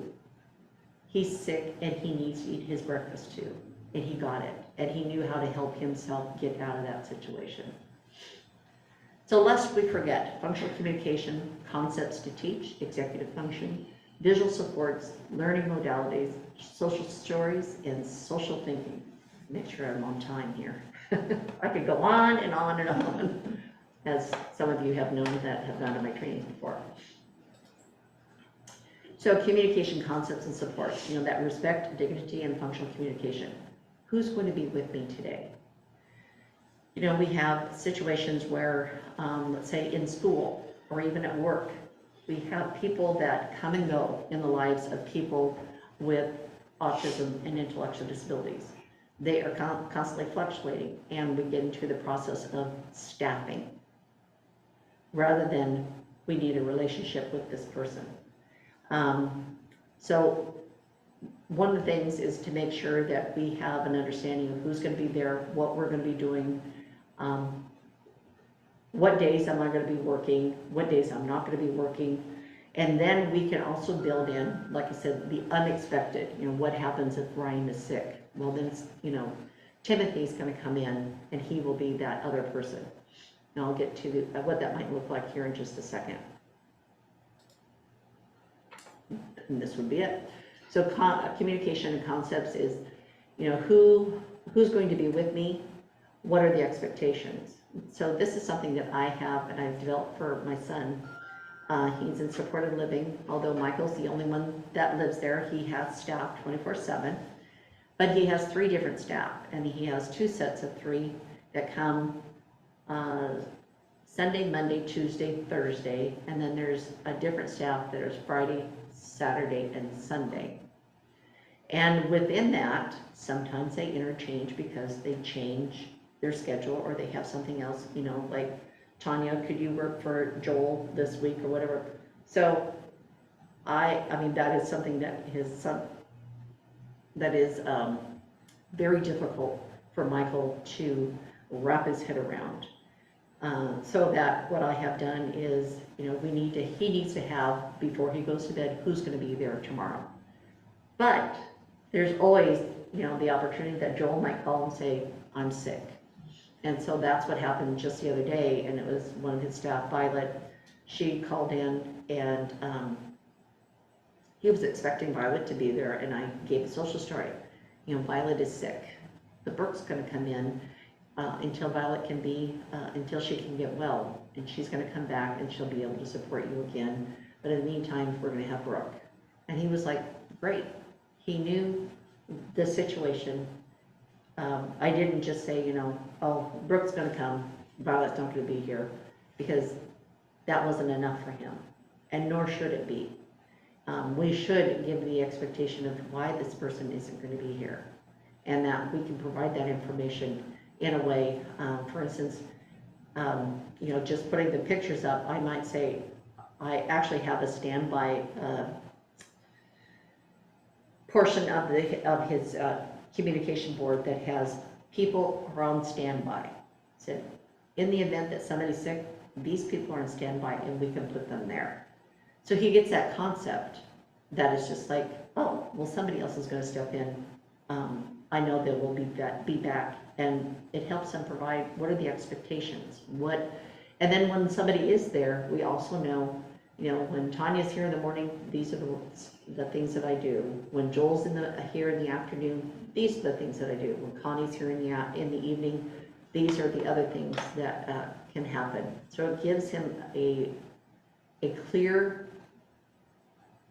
vision of what's going to happen and who's going to be there.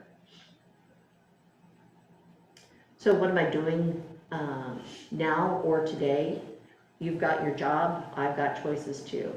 So for instance, it's like, Ryan, we're going to go to Microsoft, or we're going to do laundry, or here's our visual schedule for today of the activities that we're going to be doing. You have your choices. These are all things that we need to provide for the individuals that we support. And again, I'll hear, oh really, Monica, when do we have time to do that? Well, I can tell you one time you have to do it is when you have to have 2 staff on one, or you have to call, you know, your house staff, or you have to get another paraeducator that's there. Now I have 2 on 1. It's going to take some time and effort, but it also needs to happen, because people don't need to be over supported just because we're not willing to learn the support strategies and teach the person a concept or give them the respect of functional communication. So the functional communication, again, this is related to how do I know something's completed? Again, when we go back to executive function tells me what am I going to do, what's the process of doing it, in what order do I do it, and what's the outcome of all of this is related to executive function. So having something in that tells me how much, how long, when will I be done, could be something as very simple as having, as what I have noted in the top right, is the time timer, which is a timer that basically shows red. And the red indicates that's how much time is needed before we need something that is completed. And it's not a timer that goes tick, tick, tick. It just, the red goes away. And I can say, for the concept of time passing, when the red is gone, then it's time to do our next activity. Or a countdown. So I have like 1 to 10, and you can see where I have, I guess I could do this. When I have, all right, I have, no,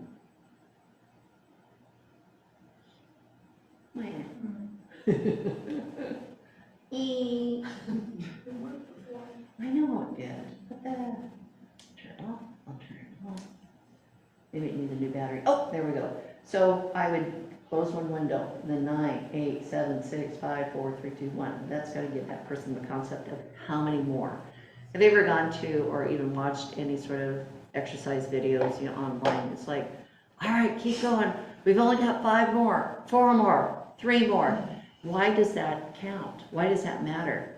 Because it's like, because it's what? Motivational. Absolutely. I could stick to it. I could stick with it another, 4 times. Well, this is the same way. I can stick with this rather than saying, what's that? They see some progress. Yes.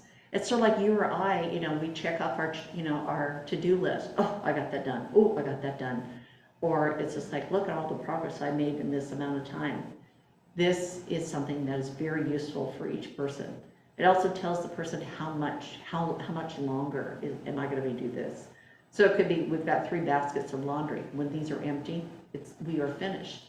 Rather than just saying we're going to do this until the laundry's done. Well, what does that look like when these 3 baskets are empty?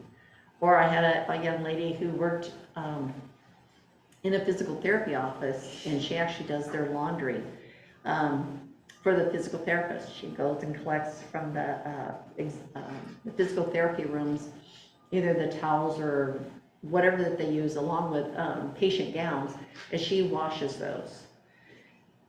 And the unfortunate thing, what she would like to do is just pour laundry soap into the wash machine. So it's like, instead of saying, no, that's too much, she would continue to do that. But when I put how many, 1, 2, that's done, oh, she got it.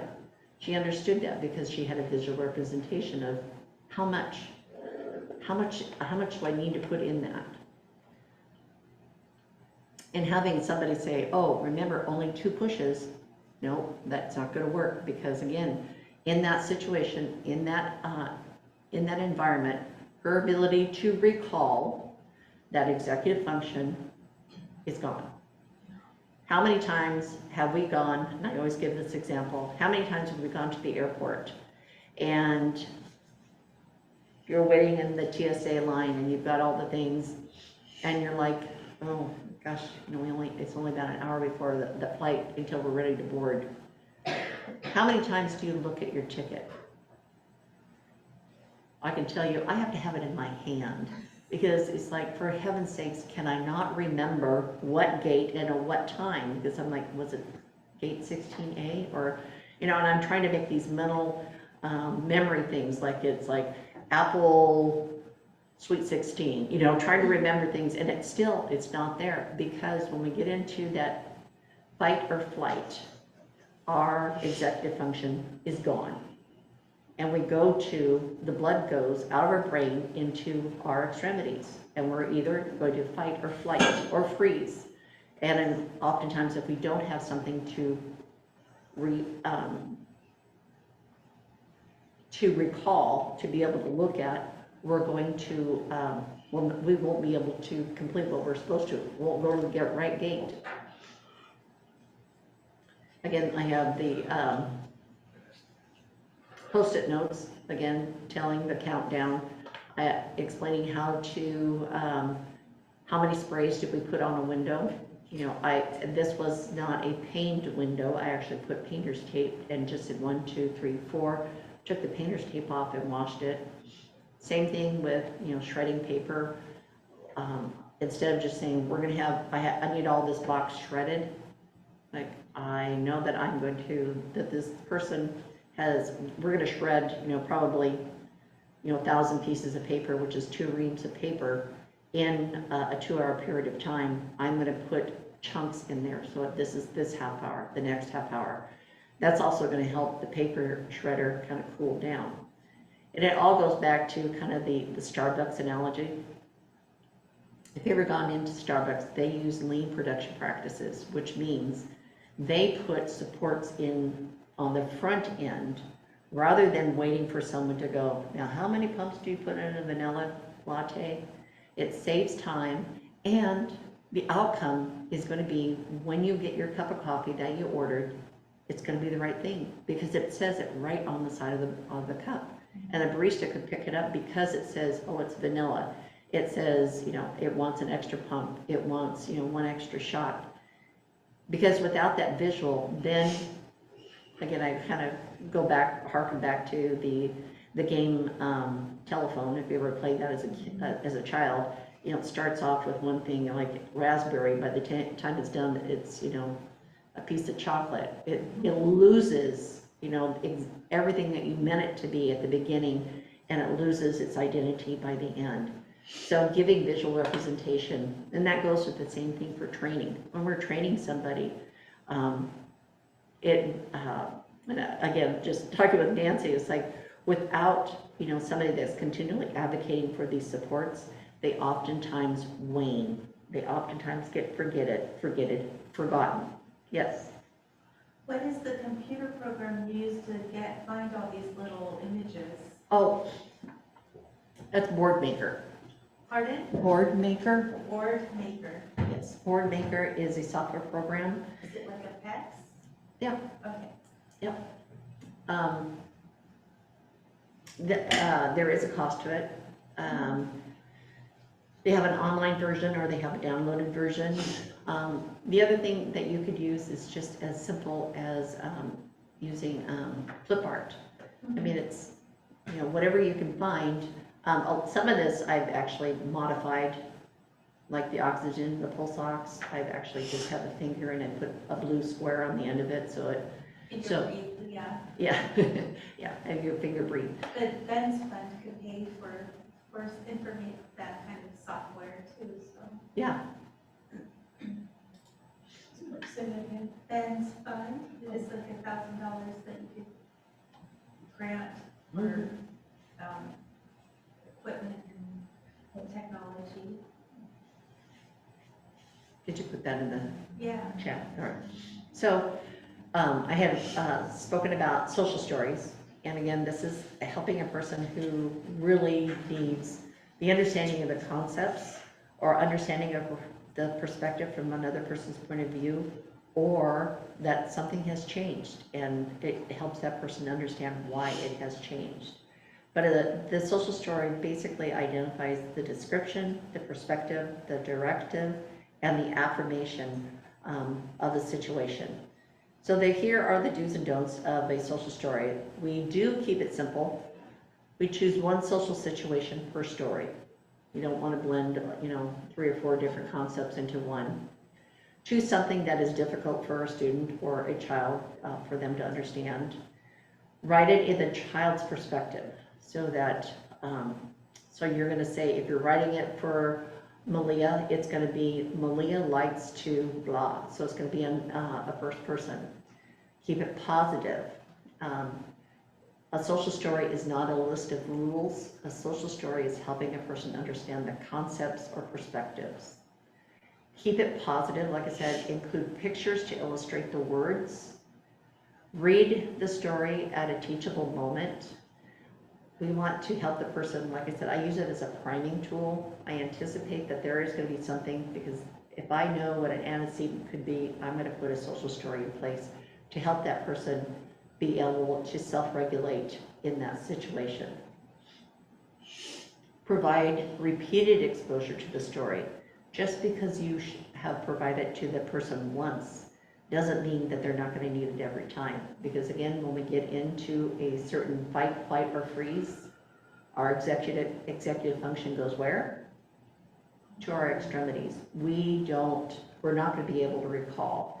And so, like I said, I keep the social stories that I make for my son, or I make sure I always have pen and paper with me, because as a matter of fact, if I didn't have a pen, I think I have a picture. I have written a social story on my hand it was actually during COVID, and my son had a seizure, fell over a chair and broke his foot.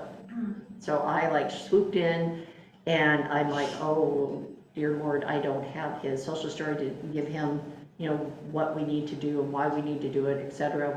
I had written out, you know, I just have a regular medical visit. but why we're doing it was something that I needed him to understand, and why he would need to wear a boot, which was going to be a big thing. So that's when I wrote it on my hand. So we need to keep and have the repeated exposure to the story. So whenever we go into an environment that I know that, or anticipate that, again, that there could be something, a barrier that Michael's going to hear someone cough, or there's another, another thing that triggers aggression towards him is if somebody asks if he's okay. And that's very problematic. Just saying. Speaking of that, when a problematic situation occurs, remind the person what to do using words from the actual story. What we want to do is to avoid trying to do more than one situation in a story. We don't want to do bossy statements. We want to help the person understand what's going on. And we don't want to use negative statements like, Malia won't kick her sister. You know, it's like, no, that's what we want to do. We want Malia to do what we want her to do. Like, Malia's feet will stay on the floor, and she will have her sister, she will talk with her sister or ask her mom to help her. So it gives them opportunity or options to do rather than what not to do. And the principles of the social stories, they don't work for every student. But when they do work, they really work. And what I would say, the social stories that I have written for folks, that depending on their learning style, I will amend it. And I can tell you, I mean, I don't think I've written a social story that I have not been able to help a person understand a concept or a theory or a perspective. It might take a couple times, but at any rate, it helps the student or the adult understand the social situation or the social outcome or the perspective or the concept. And like I said, it includes 4 types of sentences. The description, like for instance, for Michael, it's everybody goes to, when people are hungry, they go to Sherry's and have breakfast. Even when they are sick, they go to Sherry's to have breakfast. So I'm already telling him that people go there even when they're sick. And then the perspective is, when a person is sick, they are still hungry and they want to eat their breakfast. The directive is, when someone coughs or sneezes, it means that they're sick, and I can either go to the car or I can wait by mom. And then the affirmation, it's really, Michael is happy when he's able to follow the rules. And so, like I said, for Michael to turn around and say, you need to go home and get well, it was like, he got it. And so using those descriptions, those 4 components of a social story, again, I use over and over again, is looking at the description, the perspective, the directive, and the affirmation. And we want to provide that in a teachable moment. Like I said, it was in the car before we went in. It's at home before we go to the doctor's office. And sometimes you have to do it, like I said, on the fly, and you might write it on your hand, or on the, dig something out of the back, back seat of the car, piece of paper, write it on. But we want to make sure that the supports are consistent, that we look at the directive, or the description, the perspective, the direction, and the affirmation, that there's a consistent, basically, recipe for that.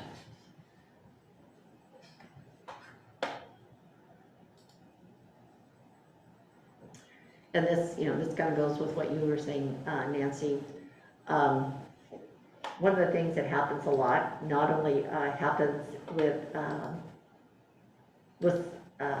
adult services, but happens in schools when a paraeducator or your SLP, somebody is sick. This is something that I would write for Michael and have used. Today is Friday. You always have 3 direct support providers, or workers, or a team, whatever, however you want to refer to them, help you throughout your day. On Friday, Teresa is here, usually to help you with your breakfast and your shower. Today is Friday, but Teresa needs to go see her doctor. Sandy will be here today while Teresa goes to the doctor. Teresa will be back tomorrow to help you with your breakfast and your shower. Very simple, gives an explanation. I didn't get into the detail of why she needs to go to the doctor. If he asks, I will I will certainly provide him that information. But for him, that's what's important. And he knows that Teresa's gonna come back. She has to go, instead of just saying, all of a sudden, it's like Sandy shows up, it's like, where the heck did Teresa go? Or I'm gonna have a meltdown because my schedule changed. And I am somebody who likes order, and I like I have that restrictive repertoire of behaviors, and I don't like changes in my structure and my predictability. Again, this is an opportunity that we can help that person understand that change happens. We don't have control of life. Things happen. But out of respect and dignity, we want to provide that person with information, because you know what you or I would do is we would use our executive function to think, I wonder why Teresa's not here today. She went to the doctor. I bet she'll be back tomorrow. We have an opportunity to do reasoning. We have our working memory that we tap into. We can go through the process of understanding, or maybe even be able to ask. If I don't know what's going on, I'm going to ask. I'm going to ask Joel, so when's Teresa coming back? And we have the expectation that most people that we work with are going to be compliant and just go with the flow. And going with the flow will often be met with a lot of resistance, because they need to know, because of the diet of impairment, their need for structure and predictability. Carrie Dunn-Barone is a speech and language pathologist who actually developed this process, which is called the Incredible 5-Point Scale, which again I've used on many, many different occasions. And it's using oftentimes their interests. So you can see on the bottom one, it was a Minecraft Incredible 5-Point Scale. But it helps the person understand in chunks, how am I feeling? Because some people, it's like all of a sudden, it absolutely came out of nowhere. They went from 0 to freak. It's like, no, there were processes and procedures where this person went from everything's great to things are good, there's a problem, I'm really upset, and I need help. And this is one of those ways that not only is it helpful for the resident, the student, the worker, it helps also your staff to know this is what he or she looks like, this is what I need to do to help them, and then we can help that person know when you feel like I've got a problem and I'm feeling green, this is what I can do for myself. And if you look at the bottom, the Minecraft, it says, I'm upset, and these are the support. Again, it's using something that's very familiar to that person. I had a young guy who liked dinosaurs, and we started off with a salamander, and we went to a fire-breathing dragon. So just the levels of what that means, and the intention that I did it with was with his intrinsic motivating opportunity to look at this strategy or this support, this concept that I'm trying to teach this person. So another thing is like when a 5 is out of control, or a 5 is against the law, social boundary straight up, a young man with autism, intellectual disability, very verbal, but he didn't understand the social concepts. And one of the things that he would do, and this was at high school, is that he thought this one girl was very pretty, and he followed her everywhere, stared at her. This is not undifferent from any other young boy, but they do it in different ways, in discrete ways, because they know that when you stare at somebody, that's freaky. That's going to cause problems. As a matter of fact, this young lady even put a restraining order against him. So by the implementation of a 5 is against the law, we helped him understand the levels of what the social proprieties of a person. When is it all right? How do you, the other thing that he did is he found another person that he really thought was pretty, and she was at a dog grooming place. So he would go to the dog groomer, and he would stand there and talk with her and talk with her. And again, it was a situation, it was like, Jason, helping him understand, it's like, she's got a job to do, and that's what she's doing her job. I know. And she cannot be disturbed when she's doing her job, because she needs to help other people that are coming in with their dogs or cats. Oh. And then it was, do you like pets? Do you have a cat or a dog? No, I don't like pets. It's like, whoops. I mean, so, his perspective was that this is what he wanted to do. And the other thing that we finally got to, the bottom, kind of the grassroots of everything, I said, Jason, what would you do on your first date? Because he wanted a girlfriend so bad. He said, I want to go skinny dipping with her. I was like, well, that's going to get you in real trouble. It's like, now I know where you're at. So we had to go really, step way back into what does that even look like? What does a girlfriend even mean? He did not understand, because he'd been watching movies that show, we meet in a grass field and we run and we go take our clothes off and skinny dip. He just thought that's what we all do. So giving that social perspective obviously is very important. So what a 5 could get me in trouble is that feeling that control the choices and processes. So you can even, I've pared it down to a 3-point scale. It doesn't have to be 5-point, but using again that consistent process of blue, yellow, green, actually it's supposed to be orange and red, helps the feeling charts. Because we have people that don't know how to express their own feelings. Matter of fact, they don't know how to even label them.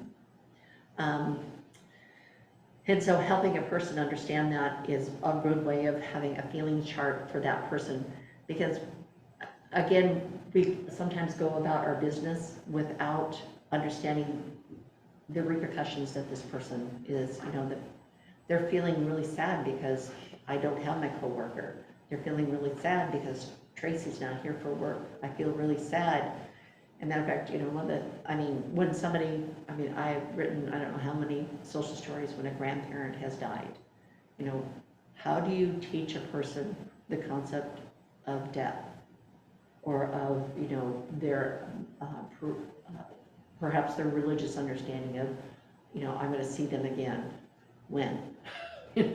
Which is what I told myself, we will see Grandma and Grandpa again. When? Can we invite them to my Christmas party? It's like, oh boy. All right, well, this could be a lot longer than we anticipated. So, social thinking, this is Michelle Garcia winner. She has a curriculum that talks about the levels of perspective taking that a person has. For instance, the ability to follow a schedule, understand a first-then concept. That's a critical thinking, problem-solving, executive function process. Or level 2, that can retell events of the day or yesterday, retell stories with or without visual. And at level 3 is asks for clarification, makes predictions, and interprets idioms. So this is a process of social thinking, that there is a social level concept that you can tell where a person may be, and we can't just make a random thought or projection that everybody's at a level 3. Identify where it is and how I can help that person be successful in their social thinking, critical thinking, and problem solving. Another resource is think sheets, and you can adapt these. The thing that I will present to people, and that's one of the reasons why I'll say, a student, a resident, a worker, because these are all adaptive tools. These are all things that we can adapt to a certain scenario or situation. Again, it takes just effort on our time, just because, this is for a 16-year-old, and I've got a 5-year-old that doesn't understand. You can adapt it. Yes? What if the person's disability is not knowing when to ask for help? Then you Just can not recognizing. You could do a 5-point scale on that. And how I would do that is, if I were to go back here, and let's say a 5 is I need some help. So you go through, I'm feeling pretty great, I'm able to do this task, and you have that available to that person there. You have it there on their table, you have it there on their desk, they have it in their pocket, whatever it is, that says, I'm doing my job, I'm doing my task, everything's going great. Things are pretty good, I'm holding my own. And then it goes to, I need some help right away. And what I can do to do that is I can ask Mrs. Holland for help. Ask to take a break time. Hold on to Luke Skywalker, if one of his fidgets. Take 4 or 5 deep breaths. So give that person, what can I do when I need help? What do I feel like? What do I look like? That's going to help that person because they don't know. All of a sudden, like I had mentioned before, you go from 0 to freak, like, holy cow, how did I get here? It's like it's just helping that person recognize, and that's something that, it's a process that you facilitate by saying, gosh, you know what, Tony, you look like you might have a problem. What do you think you might do for yourself? You facilitate that communication, you facilitate that person's ability to reference things rather than telling him what to do. Like, she'll just stop and stare off into the distance and do nothing. Mm-hmm. That's a fight, flight, or freeze, and she has froze. So having a 5-point scale, that's something that you've actually developed with her together, using an interest that you can put together, and then be able to go over to and say, Annalise, look, you're staring off into space. Remember when we talked about it? What does it say that we are going to do for ourselves? So you're facilitating a process of referencing and learning a skill. The skill of referencing, rather than being told what to do, is skill development. So by using this 5-point scale, like I said, you can help her identify through your facilitation, not telling her what to do, but saying, let's look at her 5-point scale. This is what I think you look like. What do you think you look like? Oh, well, if you don't need help, that's fine. If you do need help, you know how to ask for it. She literally has no idea the passage of time either. Mm-hmm. So when she's frozen, Yeah. it could be many, many, many minutes. Many minutes, yeah. Like she brushed her teeth for 20 minutes the other day. That's executive function and that's critical thinking. It's like, within critical thinking, which is part of the executive function, is a working memory.